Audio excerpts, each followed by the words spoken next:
Eh bien, bonjour à tous. Je suis Delphine Bégy, architecte associée au sein du groupe AIA Life Designers et directrice de l'agence AIA Architecte ici à Lyon. Tout d'abord, je suis ravie de vous accueillir ce matin dans notre site lyonnais pour cette nouvelle conférence que nous avons intitulée Profession architecte.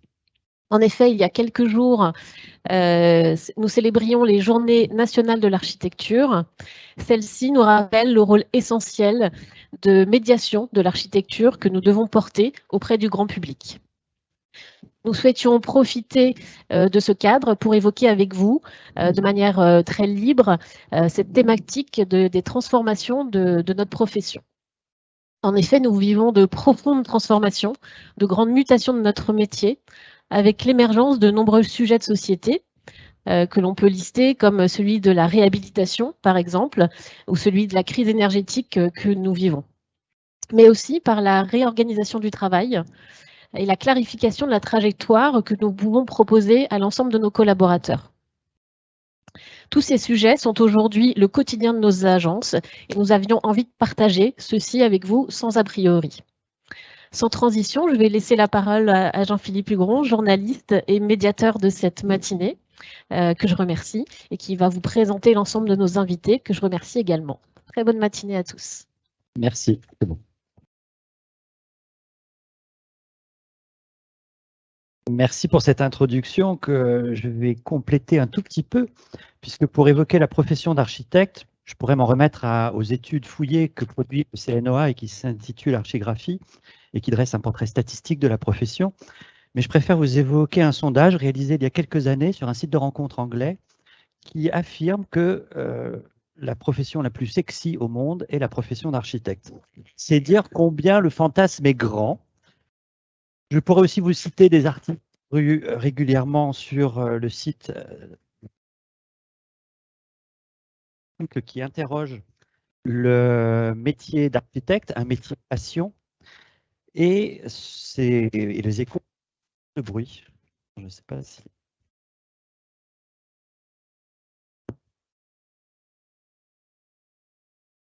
Pardon.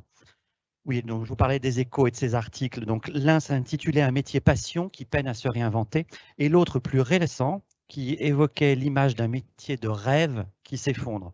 C'est dire entre le métier le plus sexy, le métier de rêve et le métier passion, c'est dire combien le métier est assez méconnu. Cette méconnaissance s'élargit volontiers aux professionnels de l'architecte qui eux-mêmes ignorent le métier sous toutes ses facettes. Tant les pratiques sont différentes en fonction des projets, mais aussi en fonction des agences. Les tailles d'agences varient et les métiers peuvent aussi varier également au sein de ces agences. Il n'y a aucune définition consensuelle de ce métier.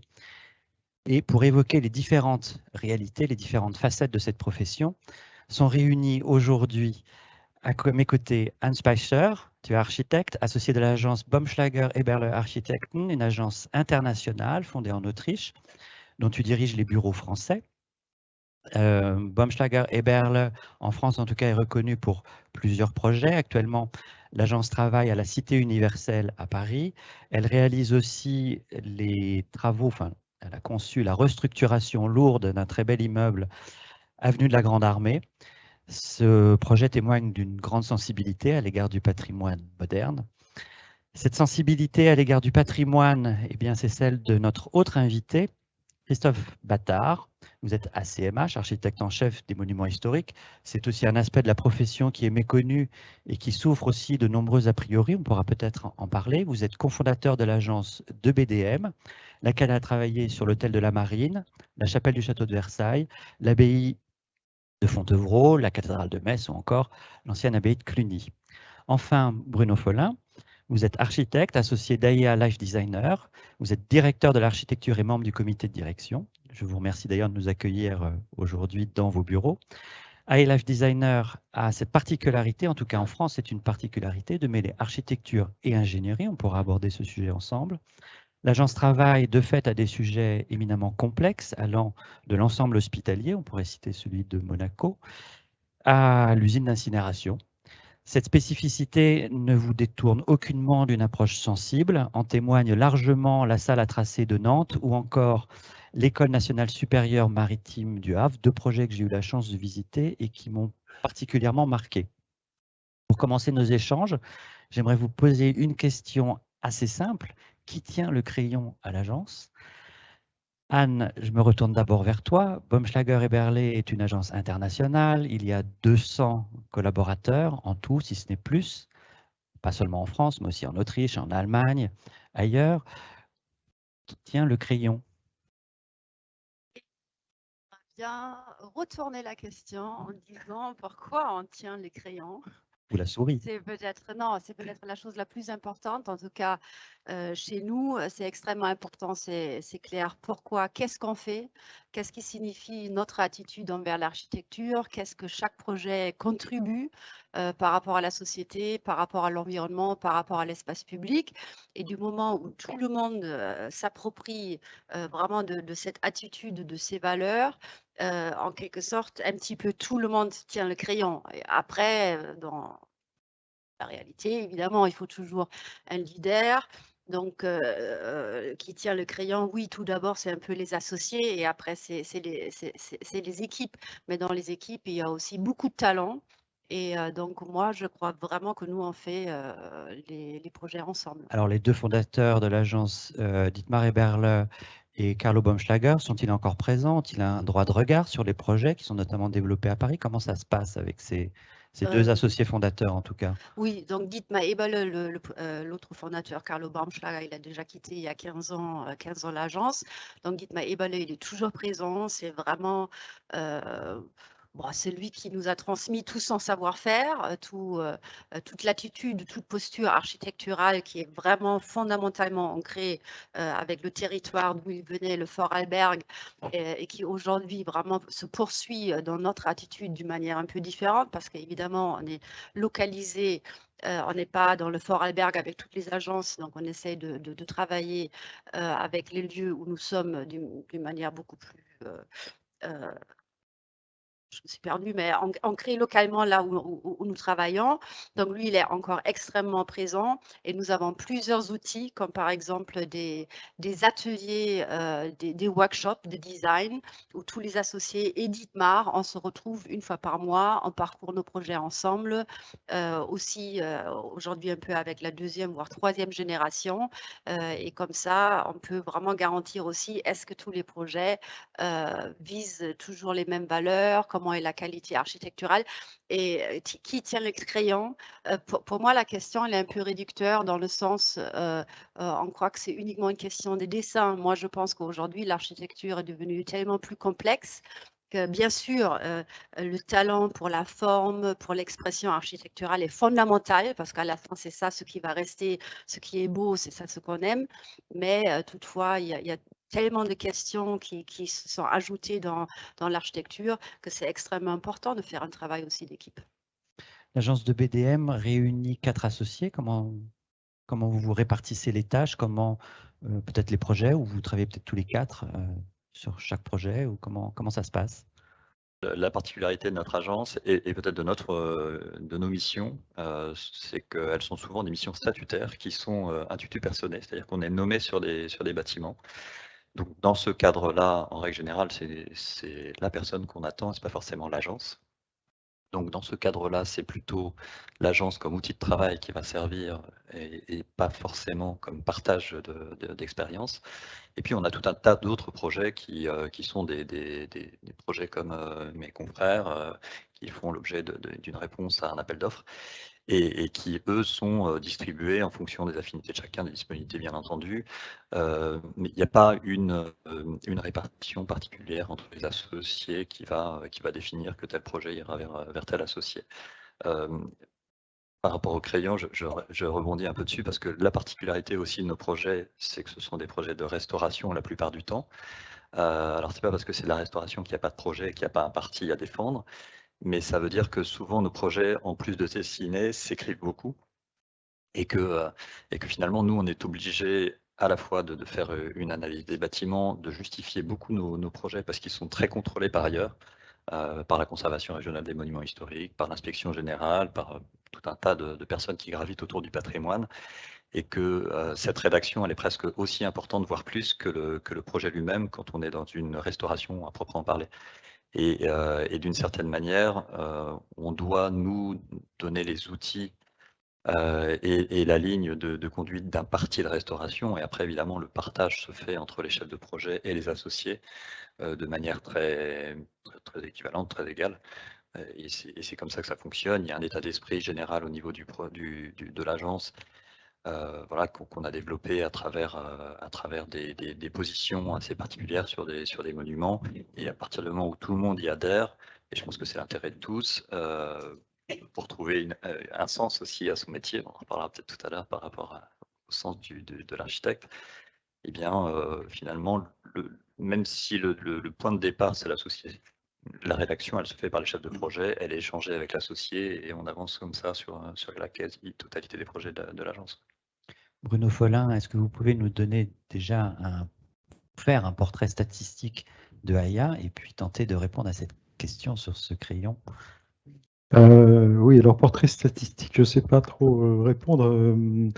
La question de qui tient le crayon, elle est très très intéressante et on se la pose tous les jours. Un peu. Et vous êtes combien d'associés? Alors on est 38 associés, composés d'architectes, d'ingénieurs, qui donc vivent ensemble et finalement construisent leur vision et leur engagement collectivement. Et l'enjeu pour nous, c'est que finalement cette vision et ce travail, enfin, cette envie collective se traduise dans nos projets et qu'on sache, et on y reviendra dans la réflexion tout à l'heure de l'exposé sur le travail de la méthode et voilà, d'un certain nombre d'outils qu'on met en place pour s'assurer qu'il y ait une continuité. Donc, qui tient le crayon chez nous? C'est plusieurs mains. Donc, je fais écho à ce que disait Anne. En fait, aujourd'hui, il n'y a pas un artiste seul devant sa table à dessin qui conçoit et qui donne à ses équipes de gratteurs des projets à développer. Depuis 50 ans qu'existe Aya, on a cette pratique très ouverte en fait du projet qui invite des acteurs qui sont évidemment essentiellement ceux du collectif AIA, donc d'architectes. Il y a 13 métiers qui travaillent en fait au sein d'AIA aujourd'hui, et donc qui sont partie prenante du travail de conception, à des degrés divers, à des moments divers, dans des organisations aussi assez subtiles et parfois assez complexes, où chacun doit pouvoir trouver sa place finalement pour que cette contribution se fasse au sens du projet et ne construise pas simplement une architecture bavarde, mais donc quelque chose de beaucoup plus engagé.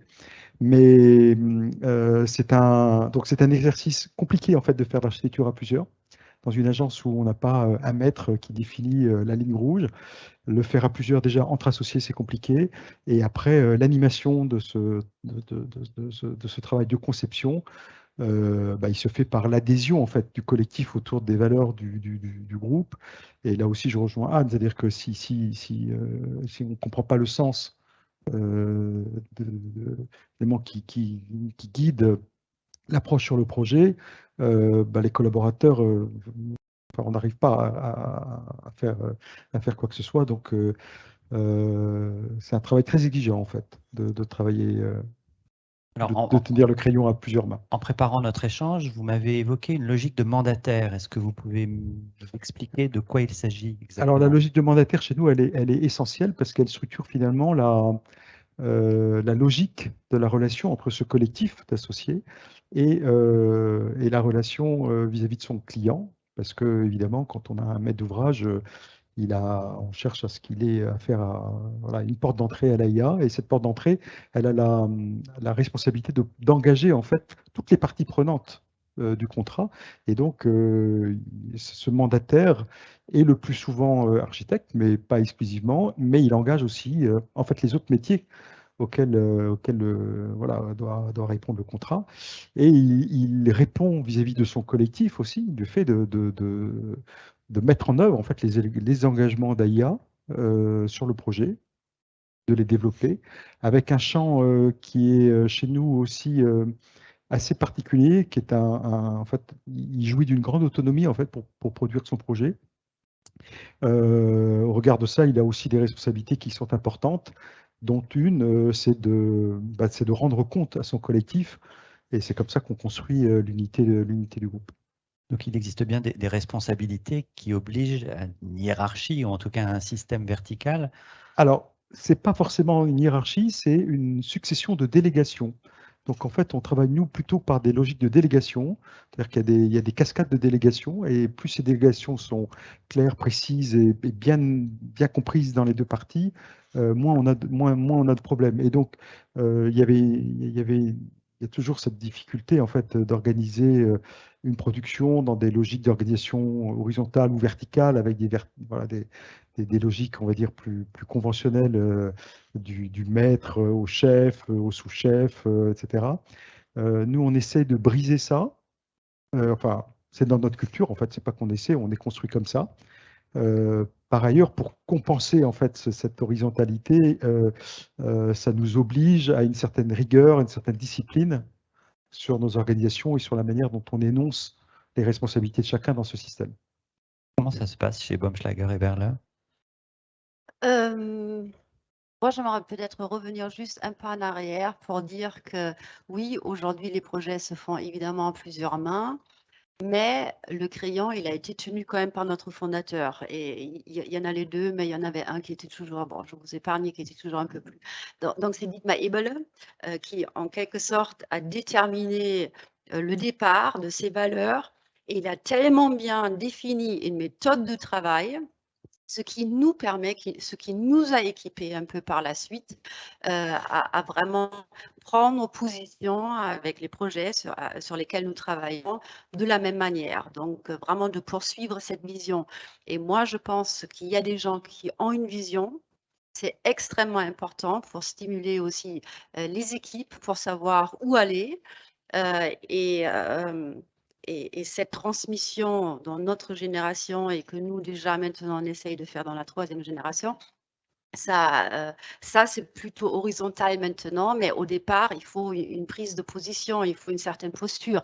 Et elle a été clairement chez nous faite par le fondateur. Ça ne veut pas dire que c'est écrit dans le marbre parce que la société, elle évolue, l'architecture évolue aussi, elle devient super complexe aujourd'hui par rapport il y a, je pense, encore 30 ans. Mais je pense que c'est extrêmement important qu'il y a quelque part une vision, et cette vision, dans notre cas, elle a été clairement donnée par une personne, mais elle peut aussi être faite par plusieurs personnes. Et chez nous, c'est une personne. Voilà. Et chez le BDM, c'est vertical, horizontal, diagonal? Un peu les deux. Enfin, pas les deux diagonales, mais oui, on a un peu de verticalité, de la verticalité pour la production, beaucoup. Parce que évidemment le projet part de l'associé, va être mené par un chef de projet, et puis qui a ses propres collaborateurs. Pardonnez-moi, je vous coupe 2 secondes, vous êtes combien à l'agence? On est à peu près 60, 65 à peu près. Ça varie beaucoup en ce moment, mais c'est à peu près ça. On est en fait organisé verticalement pour la production, et on a quand même une vision horizontale justement pour la cohérence des projets. On a 4 directeurs qui ont chacun leur responsabilité, leur domaine de responsabilité, pour s'assurer de la cohérence, ne serait-ce que d'abord la philosophie des projets, le contenu des projets. Je parlais tout à l'heure de la rédaction qui est très utilisée chez nous. On est très vite tenté de faire une thèse sur un bâtiment sur lequel on travaille. C'est pas l'objectif du maître d'ouvrage souvent. Il faut savoir où on va, qu'est-ce qu'on veut porter comme projet, qu'est-ce qu'on veut donner à présenter d'un bâtiment qui a déjà sa propre identité, etc. Puisqu'on travaille sur de l'existant, qui est protégé au titre des monuments historiques souvent. Et donc il y a un certain respect, un certain recul à avoir par rapport à ce projet. Ça, c'est la philosophie générale de l'agence, qui est partagée par les 4 associés et qui est garantie par les 4 directeurs qui sont au-dessous. Et puis après, le projet vit sa vie en termes de production, avec nécessairement une organisation verticale qui, je pense, est un petit peu difficile à casser, en tout cas à notre échelle, et puis peut-être par rapport à nos spécificités aussi. Là, on évoque un peu les relations humaines, mais est-ce que vos agences respectives s'organisent aussi en fonction des projets? Est-ce qu'il y a des pôles spécifiques pour le chantier, des pôles spécifiques pour la conception? Comment, chez 2BDM, ça se... Oui, alors, je vais répéter ça à chaque fois que je vais prendre la parole, mais la particularité de notre métier fait qu'on est obligé d'avoir des pôles qui sont parfois très spécifiques. Par exemple, on a 3 historiens au sein de l'agence qui travaillent pour quasiment tous les associés, tous les chefs de projet, et qui vont, alors qui ont parfois chacun leur spécialité parce qu'ils sont arrivés par une porte particulière de recherche, mais néanmoins qui vont travailler sur tous les types de projets, qui va du patrimoine 20e jusqu'au gallo-romain parfois. On a un pôle économie qui est assez développé chez nous parce que sur 60 personnes, il y a 6 économistes bientôt. Parce que quand on fait l'économie d'un projet de grand décor, par exemple, on a des automatismes qui ne sont pas du tout les mêmes qu'un économiste traditionnel sur les projets courants. Donc, on a développé chez nous une bibliothèque d'articles, etc., qui nous permettent de répondre à ces techniques très spécifiques. Et puis, on a un pôle jardin, puisqu'on travaille aussi sur des jardins historiques. C'est à la fois la connaissance des jardins, mais c'est à la fois l'horticulture. On a un ingénieur horticole chez nous qui nous permet de répondre aussi de manière pertinente. Alors on fait parfois appel à des paysagistes quand il s'agit de faire une création véritablement, mais quand on est sur un jardin existant, on a ce pôle qui est à notre disposition et qui permet de rendre un peu particulière notre action et plus pertinente vis-à-vis de nos maîtres d'ouvrage et de la grande diversité des projets qu'on gère. Et pour Baumschlager et Berla, est-ce qu'il y a aussi alors, pas forcément des métiers différents, mais peut-être des équipes vraiment identifiées pour gérer le chantier? Bon, nous, on pourrait dire que nous sommes une agence internationale, mais en vérité, qu'est-ce qu'on veut? Nous, on veut, à travers nos différentes agences, on veut être aperçus comme des agences locales, parce que notre architecture, elle est contextuelle, ce qui veut clairement dire on veut chaque fois renforcer l'identité locale des projets, la relation des projets avec leur contexte. Et c'est pour ça que nous avons plusieurs agences, parce que nos agences sont là où sont nos projets, où sont nos maîtrises d'ouvrage. Et du coup, non, on n'a pas ça parce que chaque agence en Suisse, en Autriche, et puis on a plusieurs, même en Allemagne, elle est vraiment là pour comprendre plutôt les cultures locales. Maintenant, il se peut que il y a, par exemple, à Zurich, on a aussi un paysagiste en plus parce que les projets le demandaient. C'est plutôt une réflexion organique selon les projets et toujours avec cet objectif vraiment de renforcer l'identité locale. Donc, il y a moins une réflexion, oui, il faudrait encore ajouter tel et tel métier. Pour Aya, comment? Pour Aya, alors il y a évidemment des polarités métiers, donc ça c'est bon, c'est propre à Aya, c'est cette mosaïque en fait de métiers, mais à l'intérieur de la communauté archi, il n'y a pas réellement de pôle, mis à part une équipe qui est dédiée à la direction des travaux. Celle-là, elle est vraiment, voilà, elle s'apparente, elle est bien cernée. Mais autrement, il n'y a pas de polarité au sens des gens qui font que du concours, des gens qui font que du développement. On essaie justement de faire en sorte qu'il y ait beaucoup de dynamique entre nos équipes et qu'on puisse éviter d'inscrire des silos dans des organisations sur les projets. Alors évidemment, il y a nécessairement des gens qui ont plus ou moins d'appétence sur des phases données, de développement, des phases de création. Mais ça, je pense que c'est dans toutes les agences pareilles. Mais en tout cas, il n'y a pas de pôle établi au sein de l'agence. Et comment vous articulez architecture et ingénierie? Alors, ça s'articule de façon très pratico-pratique. D'abord, on est installé dans les mêmes locaux et ça, c'est pas, et on partage les mêmes plateaux. Alors, selon les sites, selon la typologie des agences, on n'a pas toujours des organisations complètement optimum, mais on s'arrange pour avoir une grande mixité en fait des équipes, jusqu'à parfois d'ailleurs les réunir complètement en équipe projet, donc sur des phases qui nécessitent des grandes intensités de travail en commun. On déplace les équipes et on crée des lieux de travail vraiment partagés. Voilà, donc il y a une très grande proximité physique. Et puis, il y a aussi tout un tas en fait, tout à l'heure, tu évoquais les workshops. Donc, on crée, nous aussi, en fait, des réunions de travail. Alors, ce n'est pas des réunions de travail, enfin, des séquences de travail contributives où archi, ingénieurs, économistes, enfin, voilà, les parties prenantes du projet sont amenées, en fait, participer à ces phases de projet. Donc, l'architecture et l'ingénierie, à ce moment-là, se confondent complètement, jusqu'à ne plus savoir qui est architecte et qui est ingénieur, dans les phases d'idéation extrême. Et puis, évidemment, après, l'architecte reprend son rôle de leader dans une équipe, mais il y a des oscillations comme ça d'organisation, et en fonction des phases, on trouve, voilà. Il y a aussi alors chez nous un sujet qui est très intéressant, qui est la mise en place d'ateliers de travail, qui sont en fait des ateliers mixtes, voilà, et qui ont comme objectif à la fois de capitaliser l'expérience de chacun sur les projets, sur des thématiques données, et de nous permettre de faire de la prospective. Je ne dis pas de la R&D parce que c'est un peu, c'est pas tout à fait ça non plus, mais en tout cas d'être en capacité à se projeter et à être en situation d'être critique sur les projets sur lesquels on est amené à travailler, sur les programmes, et être force de proposition vis-à-vis de nos maîtres d'ouvrage, particulièrement sur des thématiques comme la santé, où on est très, très pointu. J'aimerais savoir aussi quand la taille d'une agence devient-elle un atout et quand devient-elle au contraire un inconvénient. Anne, est-ce que tu as un avis sur... Moi, je pense que c'est très difficile à dire, hein, parce que, évidemment, plus une agence est grande, plus on perd un peu le contrôle, plus c'est une question d'organisation, on tient moins les crayons parce qu'on organise plus. De l'autre côté, ça permet d'avoir une certaine force de frappe pour des grands projets qui peuvent être très stimulants. Moi, je pense que c'est pas facile à répondre. Une petite agence peut peut-être travailler plus sur mesure. Moi, c'est une grande aussi. Non, moi, je n'ai pas d'avis. Moi, je pense que les deux sont bien, mais c'est sûr qu'on perd un peu trop de temps avec l'organisation dès que les agences dépassent une certaine taille. Nous, on dit clairement au début, on voulait que chaque agence gérée par un associé ne dépasse pas les 20-25 personnes, parce que c'est à peu près un peu la taille qu'une personne peut encore bien faire.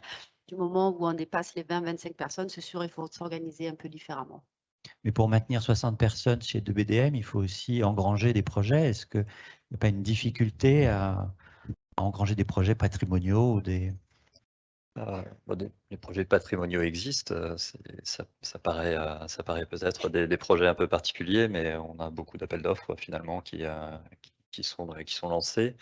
Après, nous, on a des tailles de projets qui sont extrêmement variables. On peut avoir des projets, parfois j'ai des projets à 200 000 €, mais c'est des petits bijoux, des choses sur lesquelles il faut faire très attention, un décor particulier. Et puis on peut avoir des projets comme l'hôtel de la Marine, où on était à 80 millions € de travaux, avec une organisation. Je reviens un petit peu en arrière. Là, effectivement, on organise des pôles particuliers avec une équipe dédiée qui va suivre véritablement le chantier, avec un directeur, des directeurs, éventuellement un qui va s'occuper de l'organisation interne et l'autre qui va s'occuper de l'organisation externe, les partenaires, co-traitants, etc. Ce qui est important aussi pour nous, c'est que en fait, tous nos projets, on n'a pas de maîtrise d'œuvre d'exécution en restauration, ça n'existe pas et c'est interdit. Notamment parce que quand on est sur un monument historique, on peut avoir des découvertes fortuites très nombreuses, ça peut être sanitaire, ça peut être archéologique, et que donc il est demandé une compétence du début jusqu'à la fin, et donc on n'a pas de spécialiste chantier, sauf sur des projets un peu courants. Donc on est vraiment, nous, dans une organisation assez linéaire, avec un chef de projet qui va suivre du début jusqu'à la fin, qui doit connaître bien le bâtiment, y compris son histoire, même pendant la phase chantier. Je mélange un peu tous les sujets, mais finalement tout ça est assez cohérent, et on ne doit pas perdre le fil finalement de la connaissance du bâtiment du début jusqu'à la fin. C'est très important pour nous. Et chez AIA, comment vous arrivez à maintenir les effectifs que vous avez pu réunir et les compétences que vous avez pu réunir? Alors déjà, je voudrais juste revenir sur l'agence petite, moyenne, grande. En fait, je pense qu'aujourd'hui, tout ça est assez relatif. Parce que là, ça serait intéressant de redéfinir l'agence, en fait. Tout à l'heure, on évoquera peut-être les questions de télétravail. En fait, nous, on s'est quand même rendu compte qu'avec le Covid nous a quand même ouvert en fait le champ des possibles sur le fait que finalement l'agence pouvait être une grande agence. Donc nous, on a 5 agences aujourd'hui, 3 très importantes qui ont chacune 60-70 architectes. Donc ici à Lyon, Nantes et Paris. Et puis 2 agences plus réduites qui tournent autour d'une quinzaine de personnes, une à Lorient et plus récemment à Bordeaux. Mais en fait, la dimension physique de l'agence, évidemment, elle existe. C'est un lieu de proximité, de communauté, de travail en collé. Mais en fait, sur le projet, on se rend compte que les outils qui se sont, enfin, sur lesquels on a été un peu obligé on s'y est mis à un moment du télétravail, qui n'était pas du tout dans la culture des architectes. Moi, je trouve que ça a ouvert un certain nombre de possibilités et en tout cas chez nous, ça se traduit très concrètement par des projets qui peuvent se faire sur plusieurs agences. Et ça, c'est à la fois, il y a quelques années, ça nous paraissait complètement impossible, en fait, juste surréaliste. Et on s'est rendu compte que c'était possible, qu'on a même fait des concours comme ça, qu'on a même gagné. Je ne suis pas en train de dire que tout doit se faire comme ça, mais en fait, les portes sont ouvertes. Et donc, du coup, pour moi, la mesure, c'est pas l'agence, petite, moyenne ou grande, c'est l'équipe qu'il faut savoir le bon casting pour le bon projet dans un contexte donné, dans un rapport de proximité avec son maître d'ouvrage. Mais après, aller chercher la compétence pour produire le projet, finalement, on voit bien qu'il y a une multitude de combinatoires possibles, en tout cas. Et, et c'est vrai que c'est lourd hein, de gérer beaucoup de gens, une grosse agence, mais quand on aborde le sujet par l'unité d'équipe projet, en fait, on pourrait dire que chaque agence est l'équipe d'un projet, par exemple. Et du coup, c'est beaucoup plus simple. Donc, voilà. Et est-ce que ce travail collectif permet encore un travail d'auteur? Je continue. Oui. Je l'espère, en fait. En tout cas, c'est une ambition. Parce que si on fait un travail collectif pour faire une architecture blabla qui raconte rien, on n'a rien fait, quoi. Donc oui, c'est une architecture d'auteur, mais d'auteur avec un S. Donc on revient à la première question. Il y a plusieurs doigts, plusieurs mains sur le crayon. Et c'est très très exigeant comme travail parce que évidemment il faut trouver, c'est toujours un ajustement perpétuel de trouver les bons équilibres entre les enjeux, les envies, la vision que chacun peut apporter sur le projet. Et pour ça, ça ne peut fonctionner que si effectivement on est capable de un cran au-dessus, de se dire voilà où on a envie d'aller. Donc chez toi, c'est le fondateur. Chez nous, c'est quelque chose qu'on construit un peu éternellement, mais en tout cas qui est en train de se resserrer et qui guide en fait les grands axes de conception, qui forgent les engagements, les ambitions et sur lesquels finalement toutes les équipes sont réputées converger, devoir converger. Comment se pose cette question d'architecture d'auteur chez Baumschlager et Berle?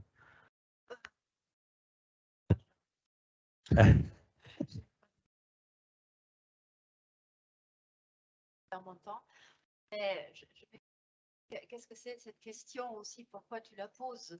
Parce que, encore une fois, pour moi, ce qui est vraiment important, c'est encore une fois la contribution de chaque projet par rapport à la ville, par rapport à la société. Donc, oui, bien sûr, il y a notre méthode, encore une fois, elle est faite par un auteur. Les projets aujourd'hui sont faits, moi en tout cas, par exemple, je fais tous nos concours, donc je pourrais dire oui, à Paris en tout cas, il y a encore des auteurs, mais je ne suis pas toute seule non plus.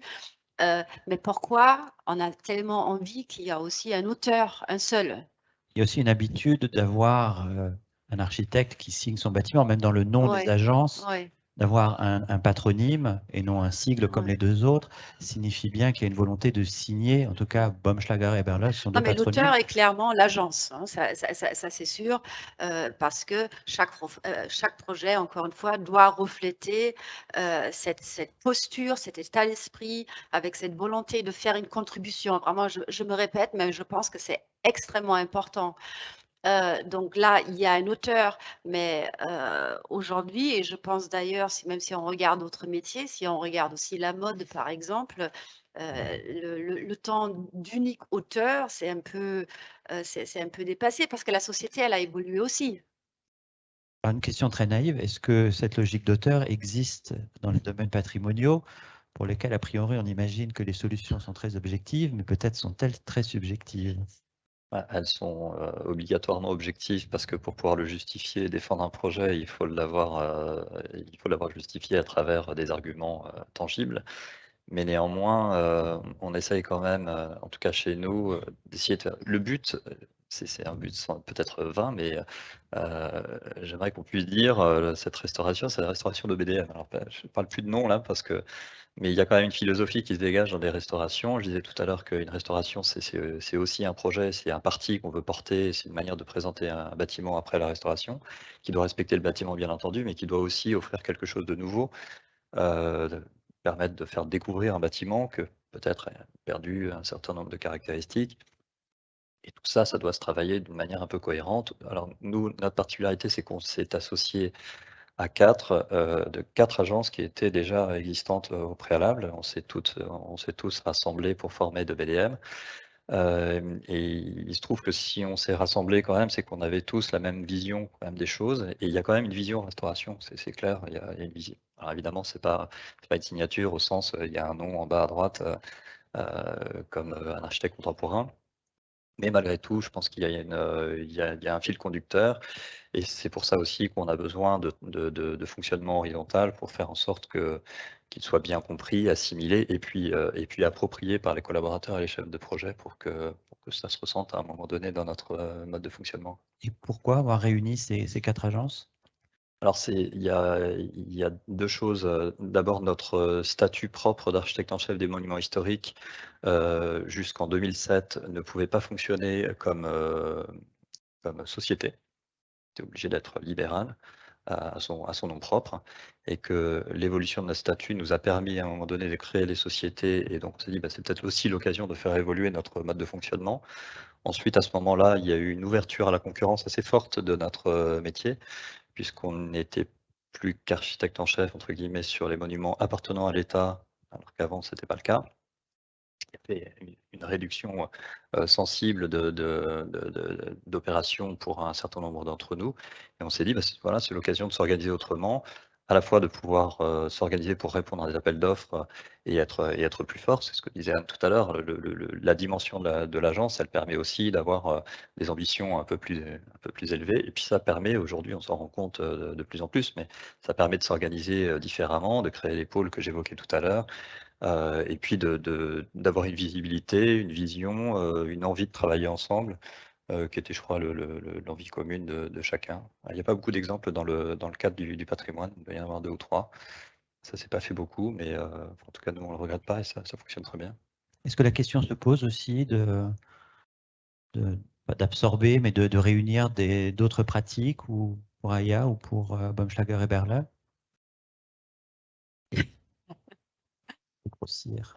Oui, elle se pose si, par exemple, peut-être certains le savent, nous on poursuit beaucoup l'architecture, ce qu'on pourrait appeler frugale, donc comment on peut minimiser encore davantage ce qui n'est pas pérenne dans les équipements techniques, etc. Et à ce but-là, nous avons cherché à intégrer des physiciens et aussi des informaticiens dans les équipes, mais parce qu'il y avait une nécessité par rapport à une conception spécifique d'un projet. Sinon, il n'y a pas vraiment de réflexion. Maintenant, il faut qu'on ait encore telle et telle discipline. Elle vient un petit peu naturellement si un projet... Mais là, ce physicien a été intégré en interne ou c'est oui. juste une collaboration externe? Non, on a vraiment, là, en l'occurrence, c'est pas dans chaque agence, c'est vraiment en Autriche. On a ouvert un petit pôle pour ces physiciens-là, pour ces informaticiens qui écrivent vraiment, qui font la programmation d'un logiciel que nous ensuite on utilise pour cette conception. Voilà, donc ça c'est plutôt une essence un peu naturelle à travers un projet ou une préoccupation de recherche qui nous a occupés pendant assez longtemps et qui maintenant a abouti dans plusieurs projets où on avait une réelle nécessité d'avoir ces gens-là au sein de l'équipe. D'accord. Et c'est des contrats qui durent longtemps ou? Comment ça, les contrats qui durent longtemps? Non, Le physicien ou l'informaticien, c'est des collaborations longues ou c'est une année ou... Ou c'est sur 5 ans, 10 ans Ben, on espère en faire beaucoup de projets un peu de ce type-là. Pour l'instant, nous avons une dizaine en cours. Donc, de toute manière, on sait que les projets d'architecture, je sais pas, c'est 2 ans, 3 ans, 4 ans, selon un peu la taille des projets. Donc, oui, c'est bon, ils font partie de l'équipe comme les architectes. D'accord. Et chez Aya, est-ce que vous cherchez aussi à intégrer d'autres métiers? Oui, alors il y en a déjà pas mal, Oui. mais c'est vrai qu'on est toujours à l'affût en fait, et c'est une forme aussi de pragmatisme, c'est-à-dire que c'est les recherches qui font que à un moment on investit à la fois dans des formations internes aussi. Alors aujourd'hui, on est très voilà, c'est-à-dire on est beaucoup dans l'intégration, en fait, dans les outils paramétriques, ce qui pourrait nous permettre, comme on a déjà voilà, on a un socle de données très importante chez nous, et je pense qu'on est même, enfin, c'est très précieux, on a un capital qu'on n'exploite sans doute pas assez. La question du digital, par exemple, est une question voilà, qui nous préoccupe dans la manière dont on va pouvoir exploiter l'ensemble de ces données, celle de l'ingé, du thermicien, de l'économie, comment à travers la maquette on peut transformer ça dans des logiques paramétriques et plus évoluées.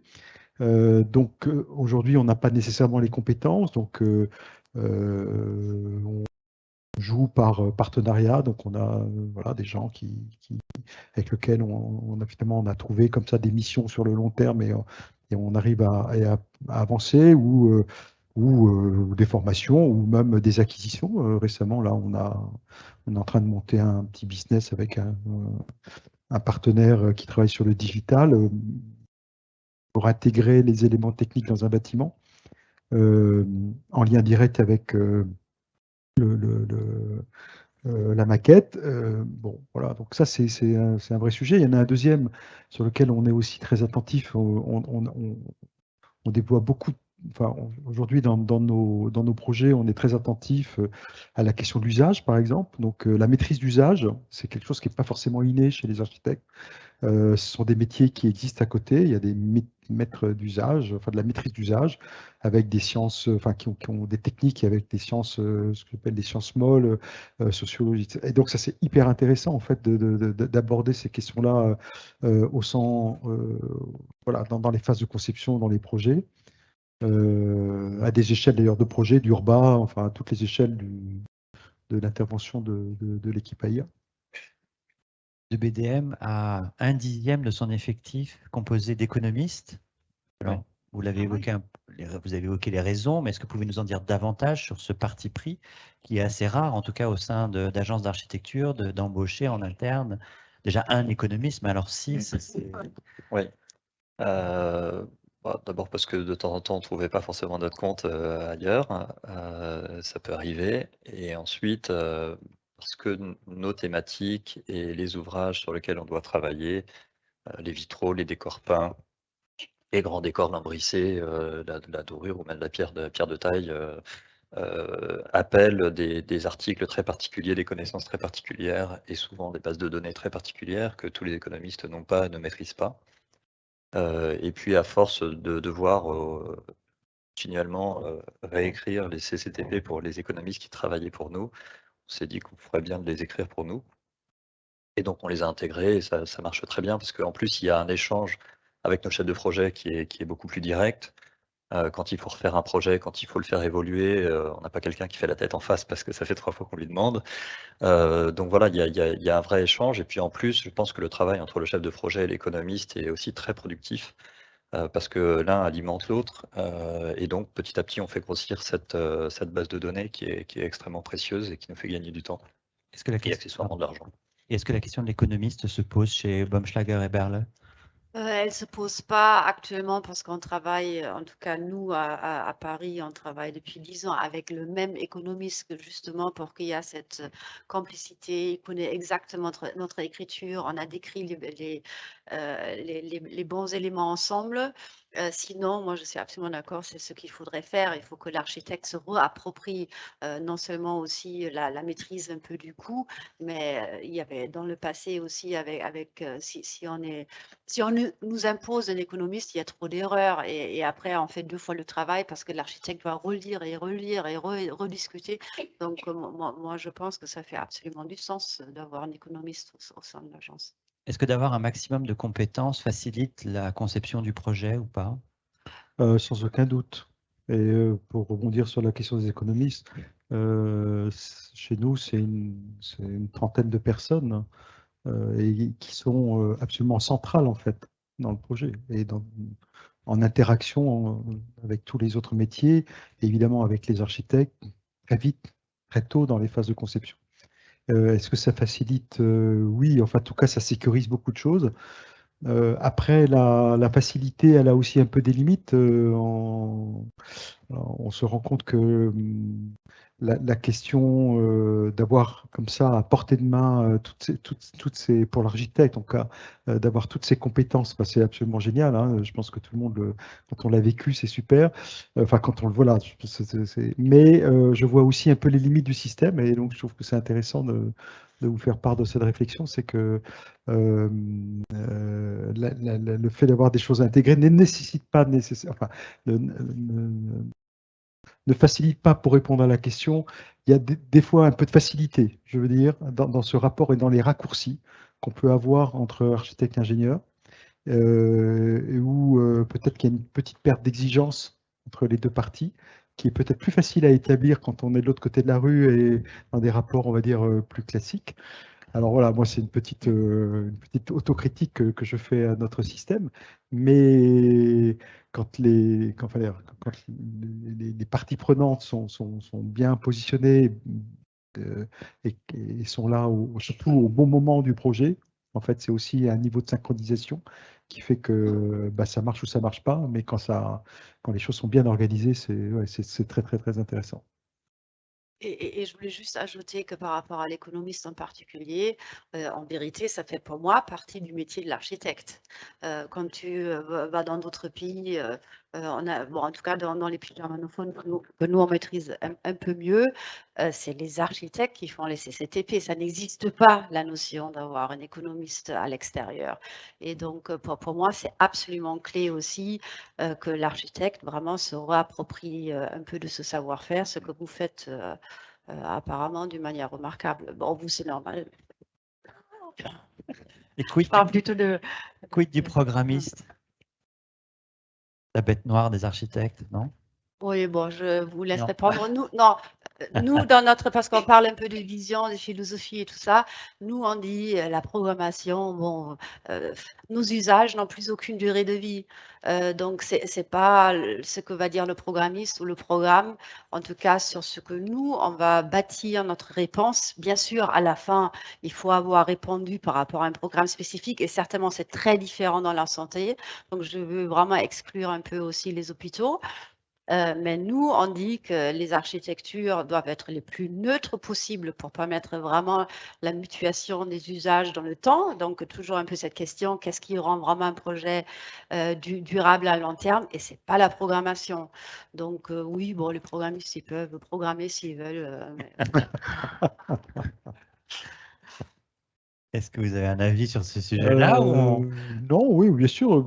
Les programmistes, c'est des partenaires indispensables en fait pour nous parce qu'ils sont souvent en amont, ils ont réussi à récolter un certain nombre d'informations qui sont essentielles pour qu'on commence à travailler. Donc, il n'y a pas de conflit, ni de conflit d'intérêt. Des fois, voilà, on se challenge parce qu'au fond, il y a des limites qui sont pas forcément très claires et il y a parfois des chevauchements, particulièrement quand on est sur des thématiques qu'on connaît bien.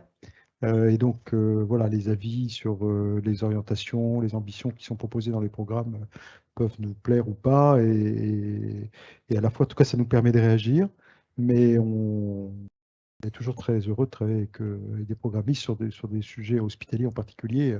Ils font un travail très intéressant. Et un ACMH est-il confronté programmiste?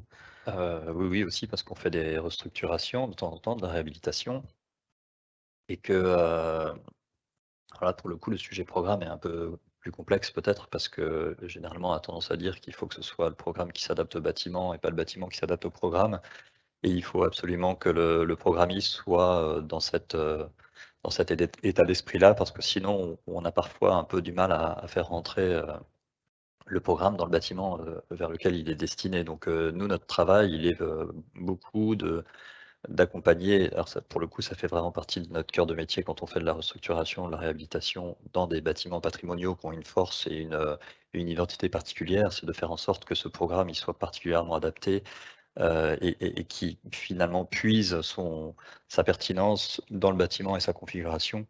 Donc on aime bien quand le programmiste va pas trop loin finalement dans la définition du projet, qu'il fixe des objectifs à atteindre et qu'il nous laisse les atteindre et les traduire en projet derrière. Voilà, en fait, c'est le curseur qui est important pour nous, c'est de savoir jusqu'où il va aller et à partir de quand nous on prend le relais.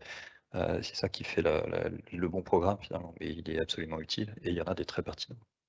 Et combien de fois on commence avec un programme et 3 ans Ouais. après, le Mm. programme a déjà complètement changé ou il est... Je vais sauter du coq à l'âne. J'aimerais qu'on évoque un autre sujet qui est plutôt l'organisation administrative. Je vais mettre des guillemets à ce mot administratif, notamment sur les archives, les projets, les références que vous avez pu engranger pendant toutes vos années d'activité. Baumschlager et Berle a un système assez extraordinaire que je n'ai vu nulle part ailleurs. Peut-être que, Anne, tu pourrais nous l'expliquer en détail, en tout cas pour... Oui, nous avons un outil qui s'appelle Project Book et qui est à la fois le résumé de notre méthode de travail, de notre philosophie de travail et en même temps qui est un outil de travail, un outil administratif aussi. Comment classer les projets, comment les administrer. Et ce Project Book, il est organisé en 6 chapitres. Pardon. Il est organisé en 6 chapitres, A, B, C, D, E, F, G. Et le premier, en quelque sorte, le chapitre A, c'est vraiment la compréhension de ce qu'on nous demande, la compréhension, le brief. Le chapitre B, c'est... Bon, je vais plus simple. En vérité, nous, on se pose toujours la question, qu'est-ce qui garantit la vraie durabilité d'un projet au point de vue social, au point de vue économique, au point de vue écologique, environnemental, évidemment aussi. Et donc, ce Project Book essaie de répondre à ces questions-là en regardant en parallèle, là je parle plus de la philosophie, en regardant en parallèle l'insertion urbaine, quelle est vraiment la relation d'un projet avec son contexte, la question de la structure primaire, parce que nous, on pense que vraiment la structure primaire, elle est garant pour la longévité du projet. Ça revient un peu à ce que je disais tout à l'heure, la question de la neutralité, de pouvoir travailler toujours sur le plan libre, toute la question aussi de la posture architecturale, l'expression architecturale en interface avec les équipements techniques ou pas. C'est ça ce qu'on essaie un peu de minimiser. Et donc, cet outil pose au début de chaque projet toutes ces questions-là. Donc, les directeurs de projet, le chef de projet, les assistants, ils se mettent ensemble, ils doivent répondre à un certain catalogue de questionnaires pour vraiment s'approprier de la problématique et pour démarrer en même temps toutes ces questions-là. Et donc, ça, c'est la question un peu méthode de travail, philosophie qui aide à tout le monde de juste commencer à dessiner le projet ou à concevoir le projet. Et en même temps, tout est vraiment organisé dans un vrai livre. Et à la fin, ou après chaque phase, on arrive vraiment à donner un beau livre à nos maîtrises d'ouvrage ou à nos archives, où on peut à chaque moment vraiment reprendre le processus de conception, l'ensemble du projet. La production de ce livre est-elle chronophage ou pas? C'est-à-dire? Est-ce que ça prend du temps de le faire ou est-ce que au final, peut-être que le temps pris pour réaliser ce livre ou Bon, je pense que pour chacun qui commence, peut-être qui est jeune dans l'équipe, c'est un peu complexe, il faut rentrer un peu dedans. Mais une fois on a compris, et pour moi c'est d'abord une compréhension plutôt intellectuelle, avoir vraiment compris les bénéfices de cette méthode de travail et compris aussi comment c'est organisé réellement dans l'ordinateur, etc. Ça, au contraire, c'est un gain de temps à la fin. Parce que ces questions-là, on sait les poser au début. Donc, est-ce que ça permet aussi peut-être à de jeunes recrues au sein de l'agence d'avancer assez vite, que de pouvoir piocher ou de reprendre des Absolument, éléments? ça donne plein de bons exemples aussi. Non, c'est un vrai outil qui facilite. Vraiment, c'est une méthode de travail qui nous permet de savoir, ben voilà, j'ai pas encore regardé le chapitre relation avec l'espace public, où est le métro, est-ce que je dois mettre mon ouverture, l'entrée. Il y a plein de questions qui aident à prendre position dans le processus de conception. Après, l'agence s'autorise aussi à reproduire des détails ou à les perfectionner en fonction des sujets, ce qui est une attitude assez rare, je trouve, aujourd'hui. Est-ce que ça pose une question philosophique en termes de conception ou Non, parce que pas? là aussi, encore une fois, quand je dis nous, on veut vraiment identifier, on veut vraiment renforcer les identités locales dans ce project book-là. Quand on parle, par exemple, dans le chapitre D, façade, on va se poser la question et ces questions, ils sont vraiment littéralement écrits. Quelle est la matérialité prédominante du quartier? Et donc, du coup, on se pose la question, est-ce que ça fait du sens de prendre un détail Bien qu'on a sûr. déjà utilisé sur un autre projet, les mêmes matériaux? Est-ce qu'il y a des filières locales si qui ça les fait sens, soutiennent? Et, vous ne l'interdisez pas. Si pardon? ça fait sens, Oui, vous n'interdisez pas non, pas du de tout. Non, reproduire bien sûr. Non, mais pas du tout. Oui. Beaucoup d'agences se l'interdisent. Ah oui? Oui. D'accord. Enfin, je trouve. Non, nous, pas du tout. Bon. Est-ce que chez AIA, vous avez ce même système Euh, d'organisation ou... on tend vers ça. Voilà, donc on aimerait, je suis admiratif.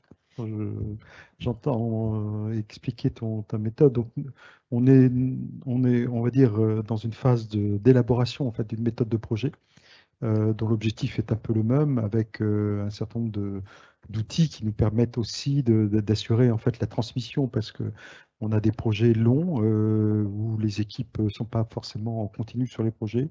Donc on a besoin d'objectiver finalement les sujets de conception par rapport au contexte, par rapport aux enjeux, par rapport finalement à la promesse qu'on fait à nos maîtres d'ouvrage, par rapport aux engagements qu'on veut mettre en œuvre sur ces projets-là.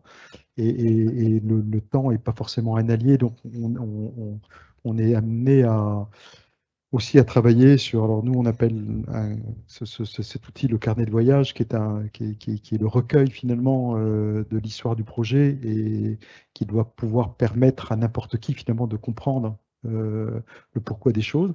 Mais plus globalement, en fait, la méthode de travail chez nous, elle est absolument essentielle parce que c'est le ciment de nos interactions, en fait. Et c'est quelque part la règle commune et le cadre qui doit permettre à chacun, tout à l'heure on parlait finalement de relative autonomie des responsables de projet, des mandataires à l'AIA, dans lequel, qui ont une grande responsabilité dans la conduite de leur projet. Évidemment, tout ça ne fonctionne que si ça s'inscrit dans ce cadre-là. Donc ce cadre, il est en construction, il est, on va dire, un peu jamais fini, parce que chez nous, on est dans des logiques matricielles hein, qui sont assez complexes, qui touchent à la fois à des sensibilités archi-ingé, avec des attentes qui sont aussi assez différentes en fait. Qu'est-ce que vous entendez par matriciel? Matriciel, c'est-à-dire qu'il y a des couches qui se superposent et qui sont toutes aussi importantes les unes que les autres et qui doivent à un moment se parler et converger sur des points de rencontre. Donc en fait, la méthode chez nous, elle s'inscrit sur une forme de temps long, sur un process qu'on a établi du choix de la candidature jusqu'à la livraison, voire N2, 3 années après, où on retourne voir nos maîtres d'ouvrage pour comprendre si finalement l'ouvrage qu'on a livré correspondait à leur... voilà, et ce temps long, on le ponctue on va dire de jalons, de moments clés qui vont nous permettre finalement de checker un certain nombre de choses, de vérifier que le projet ne dérive pas par rapport à ses objectifs initiaux, faire en sorte aussi que chaque acteur puisse retrouver une forme de motivation et de sens dans l'action, dans sa contribution. Et donc, cette méthode, elle est pas tellement compliquée, on va dire, à établir, elle est compliquée à faire vivre. Et c'est bien la question de la posture, de la culture, de la manière dont chacun est capable de la faire vivre dans son quotidien, à toutes les strates des équipes.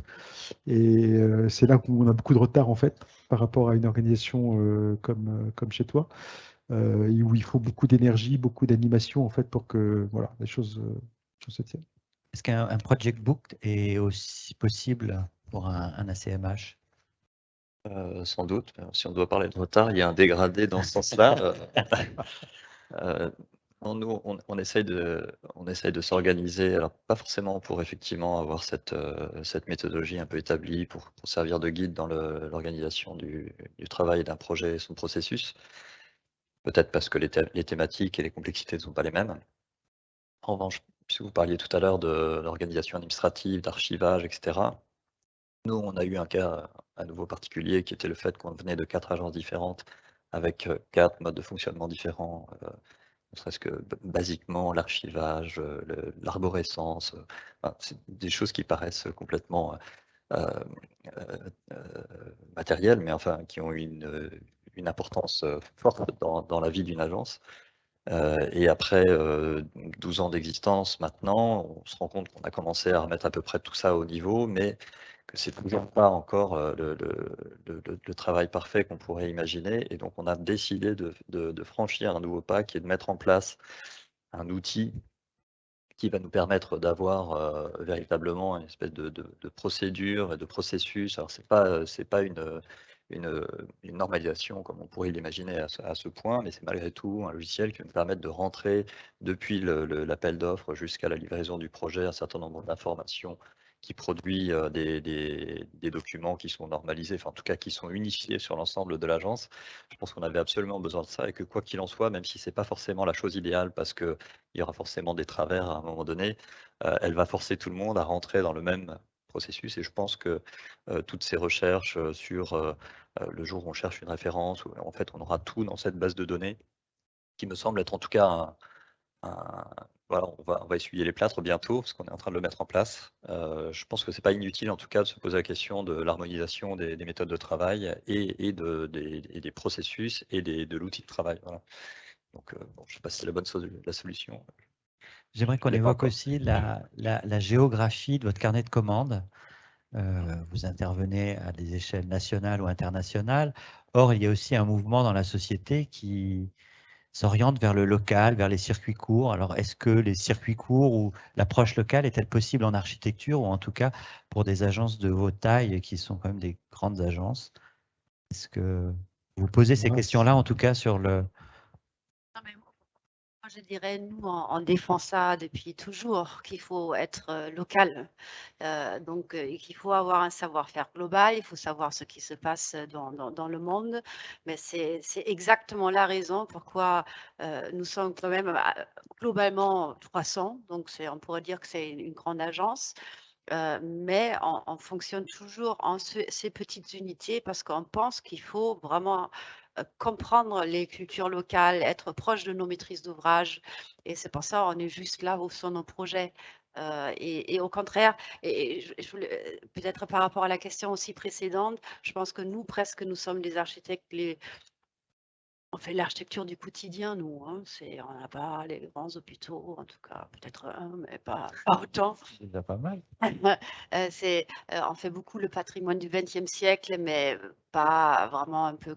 Donc, nous, ce qu'on cherche, c'est vraiment à donner du sens à notre quotidien, au quartier. Et c'est pour ça, depuis toujours, c'est notre philosophie de ne pas s'afficher comme une agence de 300 personnes, mais on est plutôt des petites unités à intervenir localement. Et l'agence parisienne s'occupe de projets en Île-de-France ou en France? En France, mais maintenant, on a beaucoup de projets en France à travers l'ensemble du territoire. Donc, on commence à aller un peu dans le sud, justement, pour être plus proche aussi pour la partie sud de la France. Mais est-ce que d'aller déjà dans le sud de la France, c'est ne pas s'éloigner de son agence ou Tu veux de dire sa d'Autriche ou de Paris? de Paris? Oui, bien sûr, mais de l'autre côté, les besoins sont différents, les besoins climatiques où le climat est différent. Il faut trouver des réponses un peu différentes. Il faut travailler avec des gens aussi locaux.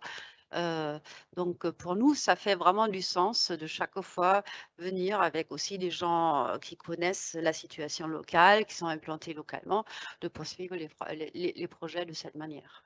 AIA s'exporte. Pourquoi? AIA exporte. Enfin, s'exporte. Non? Pardon? S'exporte. Oui, s'exporte, essentiellement son savoir-faire autour de la santé. Il y a une quinzaine d'années en Chine, au gré d'un échange, on avait accueilli des architectes chinois à l'époque où le président Chirac avait fait un deal avec les. Voilà, et puis de fil en aiguille, on est parti en Chine comme ça, sans visée plus stratégique que ça. Et puis depuis, on a installé une équipe à Shanghai et puis, on travaille aussi de façon un peu opportuniste sur des projets en ce moment en Afrique du Nord, au Maroc, essentiellement sur les questions de santé. Et c'est très, très intéressant parce que du coup, ça nous permet aussi de nous confronter à des cultures évidemment différentes, à des pratiques différentes. Et on a toujours trouvé un intérêt bien plus, on va dire, intellectuel qu'économique parce que finalement, on n'a jamais enfin, ça n'a jamais été un axe de développement économique, mais en termes oui, de culture, c'est très intéressant parce qu'on s'est toujours attaché à faire en sorte que quand on crée ces projets comme ça à l'étranger, finalement, on avait des architectes, là en l'occurrence, on a fait beaucoup de concours au Maroc parce qu'on avait des architectes marocains avec nous et ils étaient évidemment très motivés pour. Voilà. Et donc, on a joué cette partie-là comme ça. Et Et est-ce qu'une agence spécialisée dans les questions patrimoniales peut s'exporter? Je pense pas trop. On travaille parfois pour des clients étrangers, mais parce qu'ils ont un patrimoine en France, mais pas l'inverse en règle générale. Et puis je pense que la particularité du patrimoine, c'est d'être très local, ne serait-ce qu'en termes de matériaux. Alors là, pour le coup, on a presque, même si je ne le voulais pas, je suis un peu obligé d'utiliser les matériaux locaux. Compatibilité de pierre, entreprises qui sont souvent très locales.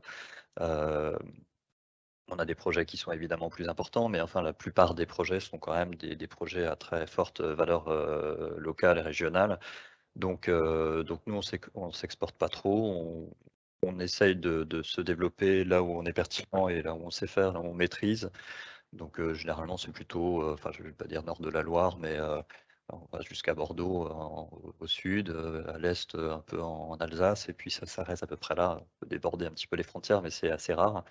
Parce que justement, on veut pouvoir maîtriser quand on arrive dans le sud de la France. On a des techniques qui sont différentes, on a des matériaux qui sont différents. C'est pas pour ça qu'on ne sait pas faire. D'ailleurs, le patrimoine, à partir du milieu du 19e, avec le développement du chemin de fer, etc., finalement, finit par être beaucoup plus démocratique et universel que ce qu'il était avant. Mais malgré tout, on reste dans des logiques qui sont très locales. Et ça suffit pour nous dans le volant d'affaires pour pouvoir se développer correctement. Et si on conserve ces considérations géographiques et qu'on les associe à ce que nous disions un peu plus tôt sur le travail collectif ou sur le travail en partenariat avec d'autres professionnels, est-ce que la localisation de l'agence a son importance? Est-ce que par exemple AIA, d'être ici à Lyon dans ces locaux-ci, relève d'une stratégie particulière? Alors, dans ces locaux-là, ici, je ne sais pas forcément dire que AIA soit à Lyon. Oui, ça relève évidemment d'une stratégie parce que par rapport à cette question finalement de notre terrain de jeu, elle se joue quand on a une posture nationale. Il faut trouver à la fois des équilibres évidemment très locaux, ce que tu évoques, donc un rapport de proximité par rapport à un développement local et finalement répondre à des appels d'offres, à des sollicitations de la ville. Et donc, parce que d'être en interaction avec son territoire, c'est essentiel pour une agence d'architecture. Et c'est absolument structurant. Malgré tout, il y a aussi, et on le sait bien, à l'échelle nationale, des logiques de grands comptes, des logiques voilà, sur des thématiques beaucoup plus On travaille, nous, beaucoup sur la ville ressource, sur des grands équipements de traitement d'eau, de déchets. Ça, c'est des sujets qui se traitent à l'échelle nationale. Et donc, il est important aussi d'avoir une vision centralisée en fait, de toute cette partie-là du développement. Donc, il faut trouver l'équilibre. Donc, évidemment, c'est très important d'être localement installé ici, comme de l'être à Nantes, comme de l'être à Paris, et on est en train de construire donc une antenne à Bordeaux, parce que, par exemple, toute la Nouvelle-Aquitaine, qui est une région très, très vaste, bah voilà, en fait, il fallait qu'on soit proche de nos clients, finalement de toute cette activité qui... C'est la même logique pour Baumschlager et Berle? Je pense que nous avons beaucoup parlé de transmission, continuité, durabilité. C'est exactement la même chose aussi avec les agences. Donc, nous, on a été invités à concourir pour plusieurs concours en France. C'est pour ça qu'on a commencé. C'était bon, un peu naturel. Les concours étaient intéressants, donc on l'a fait. Le moment où ça a été gagné, il fallait cette présence locale. Et donc, si je reviens maintenant à la question de la continuité, durabilité, ben, si vous n'êtes pas présente localement, il ne peut pas y avoir de continuité parce que aujourd'hui, on est quand même dans une société de consommation, tout va très vite. Donc, si vous n'êtes pas là, vous n'avez pas de relation personnelle avec vos maîtrises d'ouvrage, vous ne tenez pas aussi un certain suivi au quotidien, ça ne marchera pas, ça ne sera pas durable. Donc oui, c'est pour moi une cohérence, être localement présente, une cohérence entre une posture architecturale et une réalité de vie d'agence. Et si je pousse la question encore plus loin de manière très idiote, d'être à Paris intramuros dans le Marais, est-ce que ça a une importance? Ça, c'est Nazar. Je ne sais pas. Non, mais par contre, ce qui personnellement me fait super plaisir, je pense à Paris, peut-être pas en France, mais à Paris, je pense, on nous aperçoit comme une agence locale. On ne se pose plus la question, OK, on a d'autres racines, on a peut-être deux, trois idées un peu différentes, mais en soi, on est une agence locale. Et ça, c'est notre but. Qu'on n'est pas aperçu comme un global player ou une agence internationale. On est une équipe à taille normale et on fait tout simplement sérieusement notre travail. C'est ça un peu. Alors ça, c'est pour la philosophie, mais pour les aspects pratiques, est-ce qu'il y a des raisons particulières pour placer une agence en plein centre-ville ou... Non, vraiment, l'adresse, c'est un peu C'est le hasard. un hasard. Après, oui, bon, à Paris, il y a le plus de travail. Mais la métropole de Paris propose le plus de travail. C'est là où il y avait les premiers projets gagnés. Donc, forcément, bon, on a commencé à s'installer là. Et pour de BDM, le choix de l'adresse a été une question importante ou les 4 agences étaient à Paris à l'origine? Alors, oui, enfin, elles étaient en région parisienne. Donc, effectivement, comme certains collaborateurs étaient d'origine, parfois, enfin, je sais pas, Seine-et-Marne, etc., il fallait avoir un point central pour que tout le monde puisse rejoindre cette agence. Mais surtout, peut-être comme pour les hôpitaux, pour d'autres sujets, il n'y a pas une cathédrale tous les 50 mètres, comme ça peut être le cas pour le logement, peut-être. Donc, il faut beaucoup se déplacer et le fait de pouvoir se déplacer facilement à Paris, on a tous les moyens TGV pour aller partout en France et il y a quand même un choix stratégique.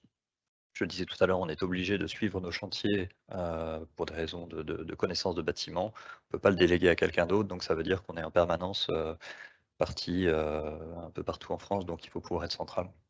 Et puis, c'est vrai qu'en région parisienne, il y a beaucoup de travail pour nous aussi. Est-ce que les locaux d'une agence peuvent avoir une influence sur son organisation et sur son fonctionnement? Alors, carrément, oui. C'est même assez déterminant.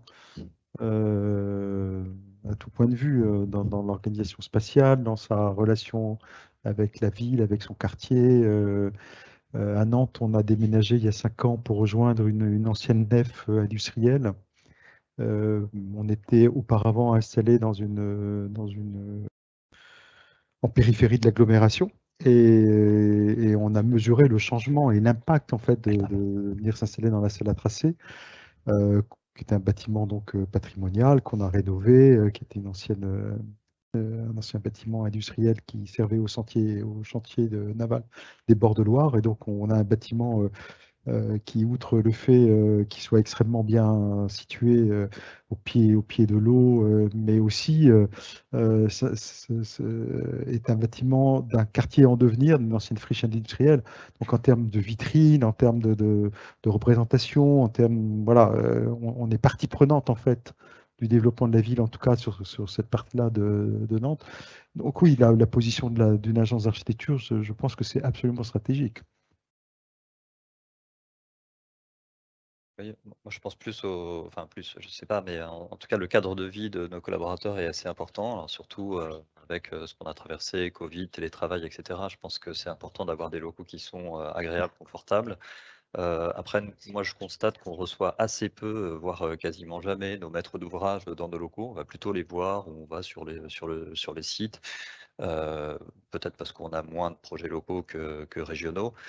Donc finalement, je dirais l'image que renvoie l'agence, peut-être moins que vous.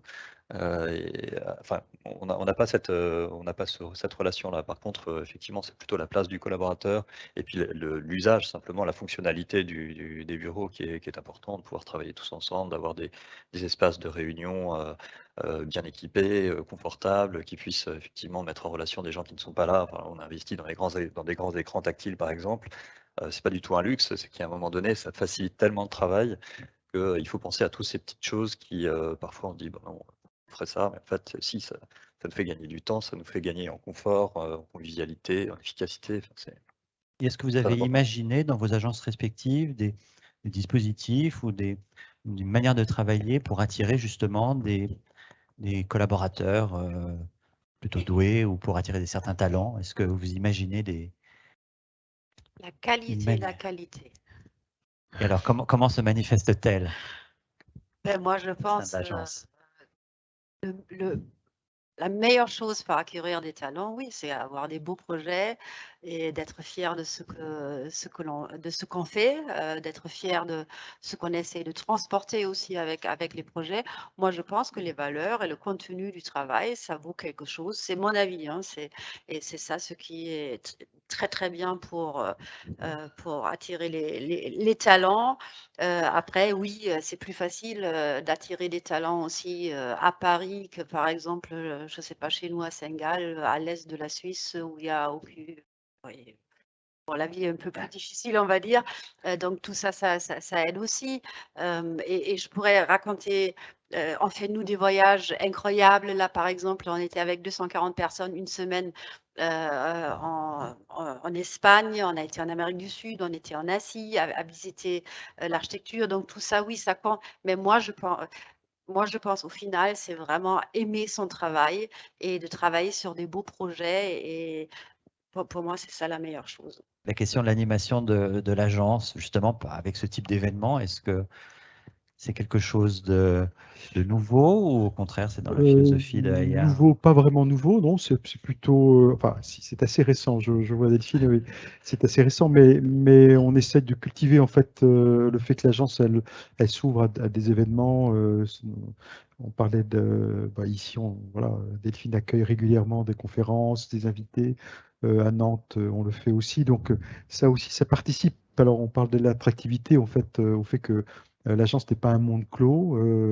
D'abord parce que l'agence, on l'évoquait tout à l'heure, c'est plus tout à fait ce que c'était avant. C'est-à-dire que ça doit être un lieu où finalement on est mieux pour travailler que de rester chez soi. Donc il faut trouver aussi des sujets et donc voilà, une forme d'animation collective qui fasse que les collaborateurs aient envie de se retrouver et pas rester chez eux derrière leurs écrans. Alors donc là, je pense qu'il y a un enjeu de management et de ressources humaines qui est très très fort. Et puis, concernant l'attractivité, en fait, je pense qu'effectivement, la qualité des projets est un élément essentiel. Je pense aussi que finalement, les valeurs que dégage l'entreprise, que dégage l'agence, en termes de posture de travail, d'hybridation, cette notion finalement d'une relative autonomie que chacun peut avoir dans ce système qu'il n'est pas bridé. Ça aussi, c'est des choses qu'il faut savoir mettre en avant et qui attirent aujourd'hui les collaborateurs. Être capable d'énoncer le sens de tout ça. Et si en plus on offre, et je rejoins mon confrère, être en mesure d'offrir des lieux agréables à vivre, dans lesquels on retrouve des lieux pour manger, enfin c'est des trucs tout bêtes, hein, pour manger, pour se reposer. Maintenant on fait venir des gens qui nous font faire du yoga entre midi et 2. Enfin voilà, il y a une espèce d'animation autour de l'agence. Ça c'est vraiment plutôt nouveau et je pense que le Covid est passé par là. Tu veux dire un truc? Juste, du coup, je vais aider à recadrer le film, donc je m'assois 2 minutes. Et je voudrais témoigner un petit peu de Bien sûr, ce je que t'en tu prie. viens de dire, Bruno, sur ce rôle d'animation des agences. Pour moi, c'est pas quelque chose qui vient du passé, c'est quelque chose de vraiment nouveau dans notre relation au travail. Moi, en tant que directrice de l'agence ici à Lyon, ce travail sur l'animation, sur la cohésion des équipes, c'est devenu quelque chose d'essentiel. Ça fait partie de notre quotidien, alors que quand j'ai commencé à travailler il y a une vingtaine d'années, ça n'était pas un sujet. Donc voilà, juste ce petit témoignage-là et juste rebondir sur ce que disait Bruno, sur la qualité des espaces au travail, de l'accueil. Je pense qu'on a aussi un lien, enfin un rôle très important social par rapport à la ville. Là, sur Lyon, on fait partie maintenant de l'association Les Bureaux du Cœur et on accueille des personnes sans domicile fixe la nuit dans l'agence. C'est tout ça aujourd'hui, les agences d'architecture, c'est prendre position aussi dans la société et dans la ville au quotidien. Voilà, juste un petit témoignage comme ça. Est-ce que 2BDM développe cette même philosophie à son échelle? Alors, à mon échelle, voilà, à notre échelle, puisqu'on est quand même beaucoup moins nombreux, mais malgré tout, alors, je pense qu'il y a une nécessité d'appropriation par les collaborateurs de ce sur quoi on travaille. Alors, on a la chance de travailler sur des bâtiments qui sont assez passionnants en général et qui attirent, malgré tout, naturellement. Mais une fois que les gens sont arrivés, après, il faut les inviter à rester, donc il faut les intégrer dans le processus, il faut leur faire visiter. On organise alors on fait beaucoup, nous, alors on n'invite pas de personnes extérieures, mais par contre, on fait beaucoup de réunions, de retours d'expérience sur des chantiers, par exemple. On va, quand par exemple, on est invité à faire une présentation d'un projet quelque part, on va le faire à nouveau à l'agence pour leur présenter de A à Z quel a été le projet, quels ont été les problèmes qu'on a pu rencontrer sur le projet et aussi ce qu'il a pu apporter de positif. Donc ça, c'est très bien et c'est très bien pour tout le monde, y compris d'ailleurs pour tous les types de personnel, pas seulement les architectes, mais je pense que quand on fait des visites de chantier, par exemple, on emmène tout le monde, les personnes qui s'occupent des appels d'offres, les personnes qui s'occupent du secrétariat, des ressources humaines, parce qu'elles ont besoin aussi, parce que ce sont souvent des femmes, mais ça pourrait être des hommes, ils ont besoin d'avoir cette connaissance de ce pourquoi ils travaillent et de s'approprier et de se donner du sens aussi dans leur travail. Et puis par rapport aux actions extérieures, il nous arrive parfois, par exemple, de participer financièrement à quelques actions. Là, par exemple, on va financer à notre petite échelle un bateau qui va courir la route du Rhum et qui est engagé dans une démarche associative. Donc voilà, et du coup, nos personnels peuvent aller pendant la durée du village, avant le départ, rencontrer le skipper. Enfin bon, il y a des petites choses comme ça et généralement, ils l'apprécient beaucoup parce que comme c'est pas juste pour le fun de la course à la voile, mais parce qu'il y a une action associative derrière, ils apprécient en fait qu'on puisse investir un petit peu du travail dans ce domaine-là. Est-ce que si ces initiatives-là, enfin pas ces initiatives associatives, mais ces initiatives d'organiser du yoga ou des choses comme ça, c'est le moyen de faire revenir des gens au travail, sur le lieu de travail, qui avaient des velléités de télétravailler? Oui, ça y contribue. Ça y contribue. Et en fait, ce travail d'animation qu'évoquait Delphine, il est effectivement, il est devenu de plus en plus exigeant si on veut retrouver des équipes motivées. Et je pense que cette question de la ressource humaine, et là je pourrais passer la parole à Aurélie qui est parmi nous et qui est la responsable des ressources humaines, ça passe par un travail finalement très très fin Aurélie va nous rejoindre. Je te laisse la parole. Autour par exemple, des parcours de compétences, des parcours de professionnels, un niveau d'écoute aussi très très, très ténue avec l'ensemble des collaborateurs pour finalement être en situation de les accompagner parce que la question du télétravail, c'est la question de l'éloignement, de la perte de vue et d'un travail qui se, voilà, où on perd en fait. Par exemple, la question de l'apprentissage, chez nous, qui est très forte, c'est-à-dire que l'apprentissage, il se fait dans un rapport de celui qui sait à celui qui sait un peu moins. Dans une agence, quand on est en face dans un même bench, dis-moi comment je peux régler ce problème de détail et la personne qui a un peu d'expérience vient lui débrouiller son truc. Évidemment, en télétravail, tout ça, ça ne fonctionne plus. Et donc là, il y a une rupture très nette, en fait, de chaîne de savoir-faire et de valeur qu'il faut réussir à compenser par d'autres systèmes. Oui, bonjour à tous, je me présente Eh bien, Aurélie Deveille, une profession DRH en ce qui me concerne, de l'agence AIA.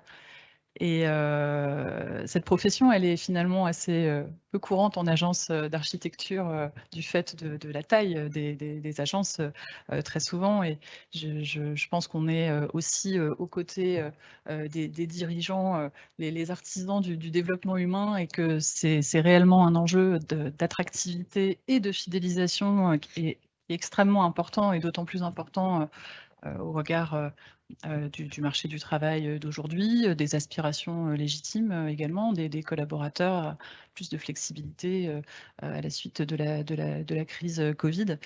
Et je suis entièrement d'accord avec ce qui a été dit sur finalement les motivations des collaborateurs et collaboratrices à nous rejoindre et à s'inscrire dans la durée.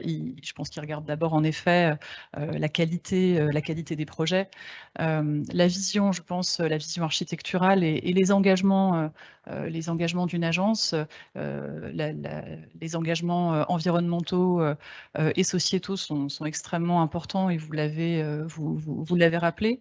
Je pense qu'il y a également le sujet de la méthode de travail qui est sous plusieurs aspects. C'est d'abord, c'est vrai chez nous, prendre une part active, quel que soit son métier, prendre une part réellement active au projet et donner sa voix, donner sa contribution au projet.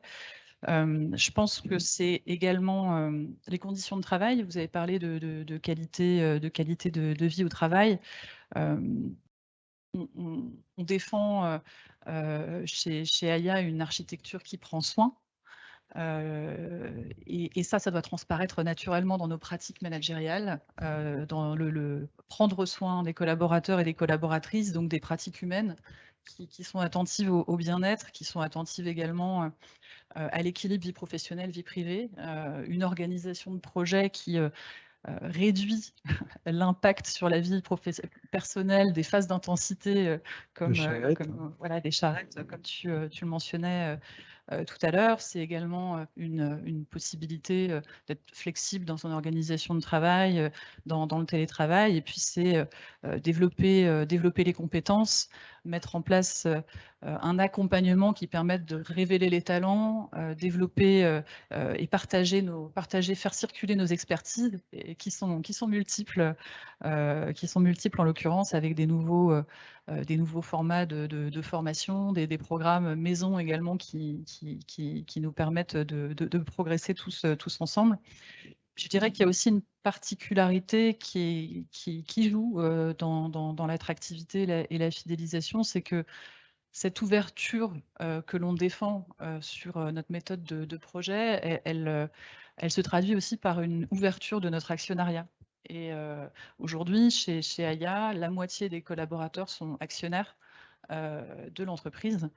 Et il y a cette répartition finalement du bien commun, des profits réalisés ensemble, qui traduit complètement notre démarche d'ouverture sur nos projets. Cette politique est récente ou elle est historique chez AIA?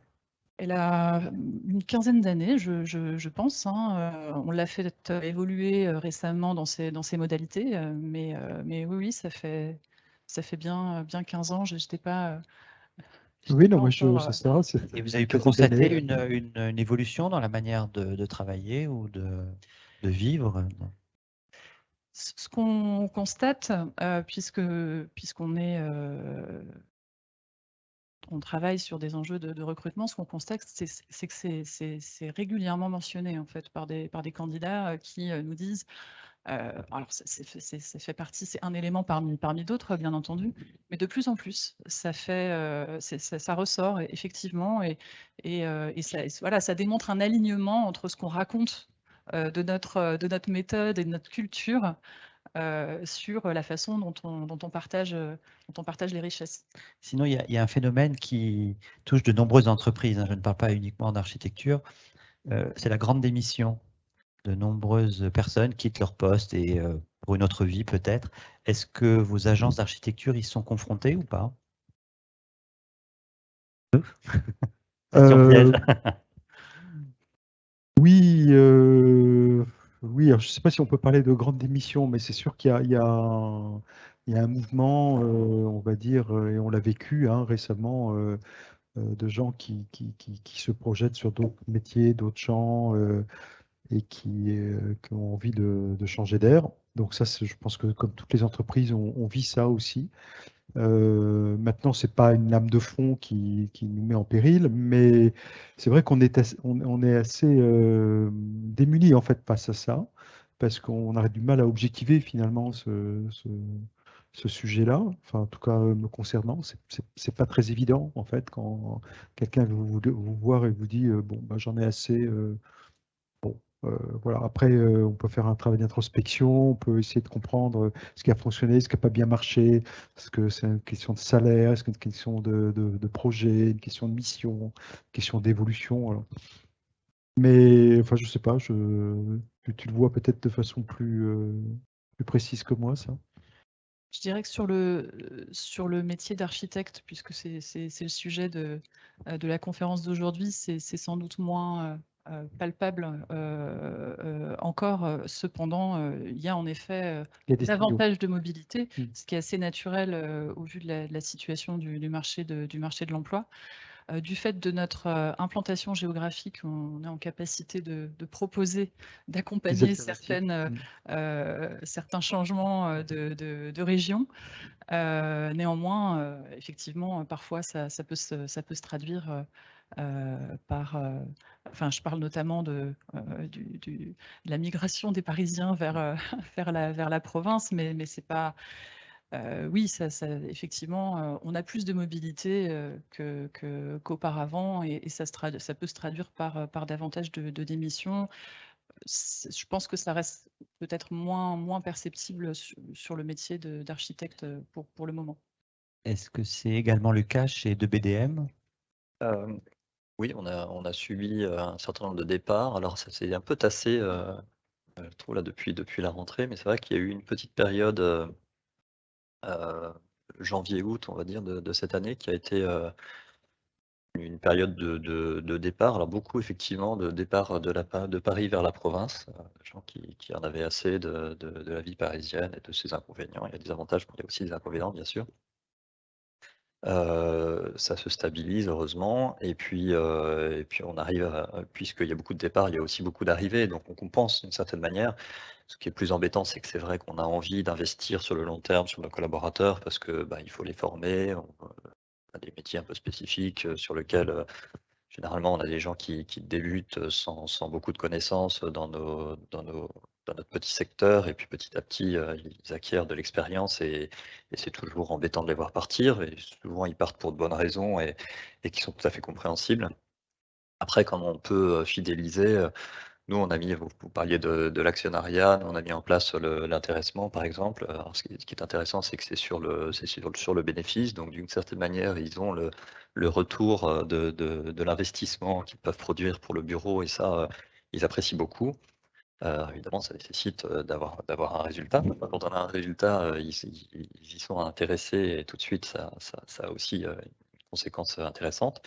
Par ailleurs, sur le télétravail, en région parisienne, c'est finalement avec un niveau, enfin un âge moyen relativement faible, bas dans nos collaborateurs.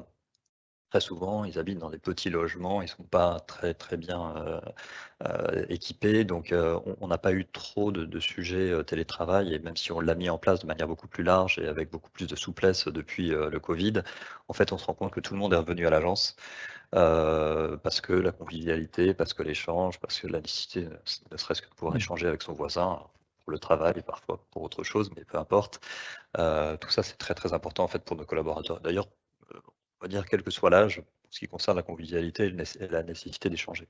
Évidemment, pour nous, c'est essentiel parce qu'on voit bien que les projets avancent pas de la même manière, on voit bien que l'unité qui doit ressortir de l'agence sera renforcée, évidemment, quand tout le monde est là, quand tout le monde est dispersé, voilà, avec une perte de lien humain qui est essentielle pour nos métiers, qui est vraiment un métier de relation, aussi bien avec les clients qu'avec les entreprises, qu'avec les collaborateurs, qu'avec les co-traitants, etc. Donc, pour nous, c'est très important. Pour conclure, j'aimerais qu'on évoque un dernier thème qui est cher à IA, qui l'a étudié récemment, qui est celui de l'éthique en architecture. Est-ce que vous pouvez nous en dire davantage, en tout cas, sur cette volonté de réfléchir sur ce thème-là, et puis peut-être sur les pistes de réflexion que vous avez développées? Alors, ça procède d'une réflexion assez récente dont on a ressenti le besoin en fait d'explorer cette question de l'éthique, à la fois parce qu'on mène aussi tout un chantier RSE qui est intéressant parce qu'on veut le faire bien. Et donc, dans cette question de la RSE, il y a la question de l'éthique, et de l'éthique, on est passé à l'éthique en architecture. Quand on a commencé à défricher ce sujet-là avec quelques personnes, on s'est rendu compte que le champ était très vaste et qu'à la fois, évidemment, on pouvait engager des sujets qui touchaient réellement à la question de la posture et à notre manière de faire, et donc finalement nos valeurs communes, celles qui nous rassemblent. Donc globalement, chez nous, c'est des valeurs d'engagement, des valeurs de solidarité, une forme d'humanité dans nos rapports entre nous. Je pense que ça constitue vraiment le socle déjà d'une pratique éthique au sein de l'AIA, et qui se traduit très concrètement par cette hybridation, le fait que depuis 60 ans, en fait, on aime être ensemble et on défend cette idée-là vis-à-vis de nos collaborateurs, des gens qui nous rejoignent, de l'ensemble de nos parties prenantes, société, maître d'ouvrage, etc. Mais qu'on était confronté finalement à des questions qui aujourd'hui nous chatouillent un peu sur finalement, on parlait de l'export tout à l'heure, quel sens on donne d'aller construire en Chine aujourd'hui? Quel sens on donne de candidater sur des prisons? C'est des sujets ou sur des aéroports, alors qu'on crie haut et fort qu'on veut être des acteurs de la question de l'atténuation, enfin, comme beaucoup d'acteurs de la construction, on a une responsabilité énorme sur la question du carbone et de l'impact. Donc voilà, donc la question de l'éthique se pose en fait à plein d'échelles. Et donc on a trouvé intéressant finalement d'essayer d'être le plus exhaustif possible. Donc on a finalement mené pendant presque un an un travail d'enquête avec un certain nombre de collaborateurs, de gens qui venaient de métiers différents, pour se rendre compte qu'effectivement l'éthique, ça touchait la question du contrat social en fait avec nos collaborateurs dans la manière dont ils pouvaient être équitablement traités, dans la manière dont ils pouvaient être normalement traités vis-à-vis de leur maître d'ouvrage, et parce qu'on a aussi des conflits très compliqués, particulièrement sur les parties de travaux où il y a nos maîtres d'ouvrage sont pas toujours très tendres, et donc on a des vrais conflits et la souffrance en fait. Donc on parle de ça, on parle aussi de la question de nos pratiques commerciales et de la manière dont on aborde en fait la relation avec nos maîtres d'ouvrage dans ces phases de prospection. Alors on a fait la part de ce qui était déontologie, bonne pratique, pour essayer de se concentrer sur la question de la valeur éthique en fait de notre proposition. Ça passe essentiellement, on va dire aujourd'hui, par la question de nos engagements, qui sont inscrits dans un corpus de valeurs qu'on essaye d'animer, de cultiver pour les rendre très concrets sur nos projets. Donc, des valeurs on va dire, environnementales, de santé, d'humanité, en fait, dans nos projets. Et ça aussi, c'est des points de vue éthiques, en fait, de pratique de projet. Et donc, quand on a fait ce travail voilà, d'itération, parce que ça a été, je pense on a tous un peu découvert aussi le champ de l'éthique et les champs de l'éthique. Aujourd'hui, on est dans un moment où on essaie de voir comment on va pouvoir gouverner ça. Concrètement, en fait, comment ça va pouvoir rentrer dans voilà, dans le champ de nos activités, de nos actions. Et on n'avait pas envie de créer un comité éthique parce qu'on n'est pas non plus, on n'est pas chez on n'est pas chez Renault, quoi. Voilà. Donc il y avait besoin de ce contact au projet. Et aujourd'hui, l'orientation, c'est plutôt de conduire ces questions éthiques, enfin, de questionner ces éthiques. D'abord, on se dit qu'il faut qu'on se pose les questions au bon moment. Donc déjà, ça, c'est une prise de conscience que l'éthique ne se théorisait pas, qu'il y avait des contextes et des situations où les questions devaient se poser, qu'il ne fallait pas passer à côté de ça. Et que pour ne pas passer à côté de ça, comme je vous le racontais tout à l'heure, dans le grand chantier de la méthode au sein de l'AIA en ce moment, ce qui va pouvoir nous permettre de fluidifier nos interactions, on considère que finalement le champ de l'éthique rentre typiquement dans cette question de notre pratique de travail, et que c'est là, au plus près du projet, qu'on peut être le plus légitime pour poser ces questions et de façon très opérationnelle, arbitrer et orienter finalement nos choix, nos arbitrages, nos décisions avec ces considérations éthiques, mais pas dans un champ je fais pas, oui, non, c'est bien, c'est mal, ou parce que finalement c'est beaucoup plus complexe que ça. C'est d'abord beaucoup plus ouvert. Et surtout, ce qui est intéressant, et on pratique ça, on commence au quotidien, c'est le débat qu'on tire de ça. Donc c'est le débat, c'est de susciter le débat sur des sujets un peu polémiques, un peu critiques, et organiser ce débat pour que finalement la décision qui en sorte soit collectivement admise et construise finalement le point de vue qui est globalement voilà, dans la logique de l'éthique AIA au sens de ses valeurs. Qu'en est-il de l'éthique de BDM? Alors, je vais répondre à votre question, mais d'abord, je voudrais revenir très rapidement sur la fidélisation des collaborateurs. Il y a une chose que je n'ai pas dit tout à l'heure, c'est que dans notre structure, on a 4 associés qui sont tous d'âge différents. Et ça, je pense que c'est très important parce qu'il y a des départs progressifs. Et il y a la possibilité, et on le dit très fréquemment à nos collaborateurs, de pouvoir avoir une évolution sur le long terme et la possibilité de ne pas stagner à un poste, mais bien de pouvoir évoluer vers un poste de chef de projet, vers un poste d'associé, etc. Et ça, pour nous, c'est fondamental. D'abord parce que plus on a des gens qui restent, plus ils sont compétents, plus ils sont bien dans leur poste et moins ils ont envie de partir. Et ensuite, parce qu'il y a des vraies perspectives. Et je pense que dans toutes les agences, que ce soit la nôtre ou les autres, d'avoir des perspectives d'avenir dans un poste, c'est aussi, à mon avis, une bonne garantie pour fidéliser, pour pas avoir envie de faire des sauts de puce tous les 3 mois pour aller chercher le meilleur salaire ou la meilleure vue depuis son bureau. Voilà. Ça, c'est quand même important. Après, sur l'éthique, alors évidemment, nous, on n'est pas du tout à la même échelle et dans les mêmes niveaux de réflexion que vous, Aya, et peut-être que Anne tout à l'heure, mais on a eu, il n'y a pas très longtemps, et je pense que vous le rencontrez peut-être fréquemment maintenant, en tout cas plus fréquemment, des appels d'offres publics qui nous demandent, dans le cadre de nos équipes, d'avoir une part soit d'insertion, soit de handicap, etc., qui puisse être valorisée dans les équipes. Alors, il y a un moment donné, c'était circonstanciel, il fallait se dire comment on arrive à répondre à ça pour être retenu simplement à l'appel d'offres. Et puis, du coup, ça amène à se poser des questions plus fondamentales, c'est-à-dire comment on arrive à intégrer ça dans le bureau de manière pertinente, avec motivation. Donc, on ne l'a pas encore mis en place, on ne sait pas encore de quelle manière on va mettre en place cette réflexion. Mais c'est une réflexion qui nous intéresse, qu'on essaye de faire mûrir entre les associés pour le moment. Et j'espère qu'on trouvera des réponses assez rapidement. Et c'est très bien finalement ces demandes de maîtrise d'ouvrage qu'on peut trouver parfois très, très difficiles parce que parfois on a des collaborateurs, enfin des co-traitants qui sont de toutes petites structures, qui ne peuvent pas intégrer sur 3 personnes avec des compétences qui sont extrêmement fortes.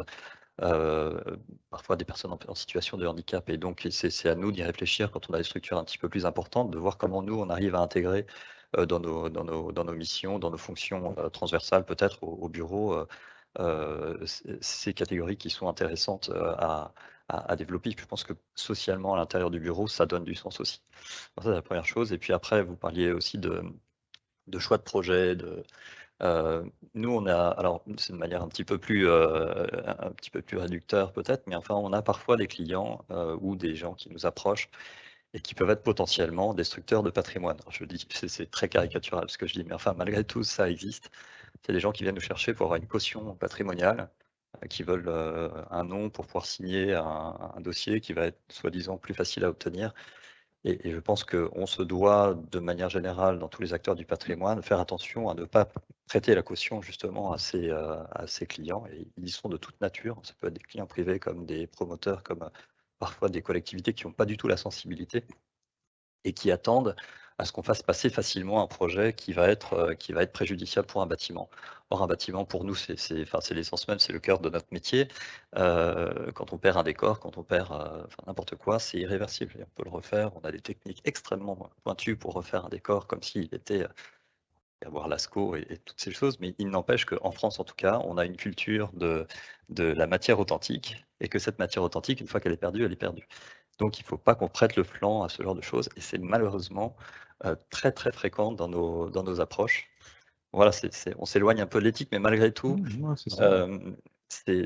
pour nous, c'est vraiment un sujet qui est très, très important et on ne veut pas perdre le fond de notre métier qui est la défense du patrimoine et sa mise en valeur à travers une identité, évidemment, qu'il faut qu'on porte. Mais voilà, c'est un sujet qui est très important. Alors, je n'ose pas imaginer un seul instant que je suis le seul à vouloir poser des questions. Est-ce que notre audience souhaiterait interpeller nos invités? Ouais, je te passe le micro ensuite, Olivier. Moi, j'avais déjà merci pour ces éclairages. On a commencé en disant que le métier d'architecte, c'était le métier le plus sexy au monde.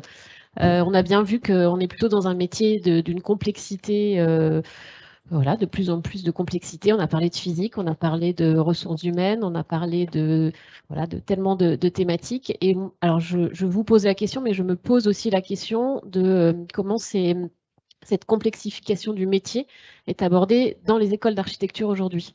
En fait, comment la formation de l'architecte évolue ou n'évolue pas pour former les architectes à cette complexité du métier par la suite. Donc, si vous voulez réagir à cette question, et je ne sais pas si dans l'Assemblée, on avait... Enfin, voilà, Jean-Philippe, tu peux réagir. C'était une des questions que moi je voulais poser, qui était sur, sur les formations d'architecture. C'est-à-dire que j'estime, je me trompe peut-être, hein, que les écoles d'architecture forment des architectes, faisant espérer que tous pourront devenir un jour chefs d'agence et auteurs aussi. Or, la réalité du métier est très diverse, c'est-à-dire qu'elle va effectivement de l'architecte-auteur, elle va aussi vers le gérant, mais elle va aussi vers celui qui va faire toute la journée des plans. Et donc, il peut y avoir aussi une désillusion au sein de cette profession, c'est-à-dire quand on entre dans une agence et qu'on est gratteur, on peut peut-être partir et être un des acteurs de cette grande démission. Donc, je pense que les écoles d'architecture ont un devoir de clarté envers les étudiants et elles devraient peut-être, mais bon, c'est une idée peut-être farfelue, elles devraient peut-être créer un diplôme intermédiaire de gratteur, de dessinateur industriel, qui ne berce pas d'illusions, en tout cas les potentiels candidats au diplôme suivant, qui serait celui d'architecte. Voilà. Je peux dire deux mots si vous voulez, ce sera peut-être plus court d'ailleurs que Aya, mais pour ce qui me concerne, alors à mon époque, je n'aime pas dire ça, mais enfin malgré tout, ce dont je me souviens des études, c'est qu'on nous apprenait absolument pas le métier de gestion d'une agence, le fait que c'est de la gestion humaine, c'est d'autant plus pour des dimensions un peu importantes comme celle de nos agences. Là, je parle des agences locales, je parle pas de l'échelle nationale. Et quand on a 60 personnes, il faut savoir gérer de la ressource humaine, de l'outil de travail, c'est aussi beaucoup de commerce, mine de rien. Répondre à un appel d'offres, c'est pas simple. Et donc, quand on entre dans le domaine du professionnel et vraiment dans le métier, peut-être que personnes qui sortent de l'école s'imaginent qu'ils vont pouvoir faire des beaux projets la villa rêvée avec tel ou tel interlocuteur ou un super musée. Il se trouve que pour avoir accès à la commande au moment où on sort et au moment où on a accès à la commande, c'est souvent très difficile et je pense que c'est, à mon avis, pas suffisamment dit. Et puis, moi je vois que les personnes qui sont nouveaux diplômés, parfois ont une culture de l'image extrêmement forte.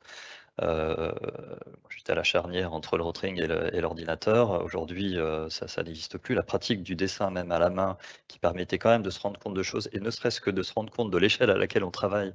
Bon, c'est vraiment, c'est tout bête, mais enfin, c'est vrai qu'on peut zoomer à l'infini sur un dessin, donc on est en train de dessiner des choses qui ne se voient absolument pas au centième ou au 200e et qui n'ont aucun intérêt dans la perception globale d'un projet, dans l'insertion urbaine dont on parlait tout à l'heure et dans la compréhension du rôle de cette architecture dans le, je dépasse la restauration, hein, mais donc, en fait, ces rapports d'échelle, on le retrouve souvent dans certaines lacunes de collaborateurs qui ont d'autres qualités par ailleurs. Et heureusement qu'on prend des nouveaux et qu'il y en a des super bons. Mais c'est vrai que parfois, on a cette perte de relation avec l'échelle du projet et son sens dans la ville. Et puis après, il y a la multiplicité effectivement des métiers. Je ne sais pas si c'est suffisamment enseigné, c'est-à-dire qu'effectivement, on peut être gratteur, on peut être gérant, on peut être auteur, mais on peut être maître d'ouvrage, on peut travailler dans des collectivités. Et en fait, la dissémination comme ça du métier d'architecture dans tous les domaines de notre métier, d'un bout à l'autre du processus, et je pense assez importante pour la qualité des projets, la qualité de vie et la qualité du cadre de vie. Plus on aura des architectes autour de nous, je pense plus on sera bien. Il y avait une campagne de publicité de l'Ordre des architectes il y a une vingtaine d'années, je crois, qui montrait plein de projets et puis qui disait voilà, cette crèche, c'est un architecte qui l'a conçue, cet aéroport, ce trottoir, je sais pas. Et il y avait finalement quelque chose du fait que l'architecte était un petit peu partout dans nos vies, on s'en rendait pas compte. Et je pense que non seulement il est partout dans nos vies, dans les projets, mais il devrait être aussi partout dans la chaîne de production et pas forcément côté maîtrise d'œuvre, mais dans tous les domaines. Petite analyse. Point de vue, moi, j'ai pas d'avis particulier sur la question de la qualité des écoles d'architecture. Je me rends compte finalement, les jeunes architectes qui sortent diplômés, ils ont tout à apprendre, mais est-ce que c'est, enfin, je pense que c'est pas nouveau en fait, et qu'il y a toujours eu un hiatus entre ce qu'on fait à l'école et ce qui est la vraie vie de l'architecte, et qu'au fond, on s'est un peu tous débrouillés de ça. Et donc, je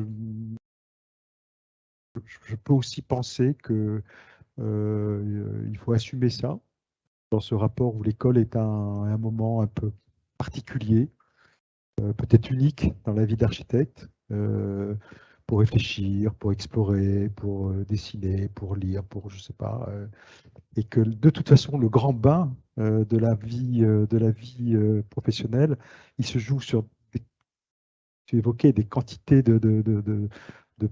d'opportunités et que peut-être la première qualité de l'architecte, c'est aussi sa capacité à s'adapter et donc finalement à contribuer à l'endroit où il est avec un point de vue, sûrement quelques convictions, mais je pense que c'est important d'avoir des architectes chez les maîtres d'ouvrage, c'est important d'avoir des architectes, idéalement ce serait bien qu'il y en ait dans les écoles, dans les lycées aussi, parce que voilà, nos enfants, cette sensibilité à leur environnement, ils ne l'ont pas forcément. Et puis je pense qu'il n'y a pas de règle parce qu'on voit aussi de jeunes architectes qui, en sortant de l'école, s'installent et font des carrières absolument spectaculaires, sans expérience, juste avec un talent inouï et des capacités de se regrouper, de se dissocier, de se regrouper et de bouger. Donc voilà, moi je tire aucune conclusion sur le sujet.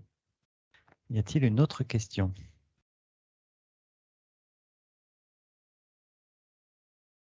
Bonjour, Olivier Canard. Moi, je suis ingénieur. J'aurais bien aimé. Enfin, j'ai plein de questions. Déjà, merci beaucoup pour la qualité de l'intervention.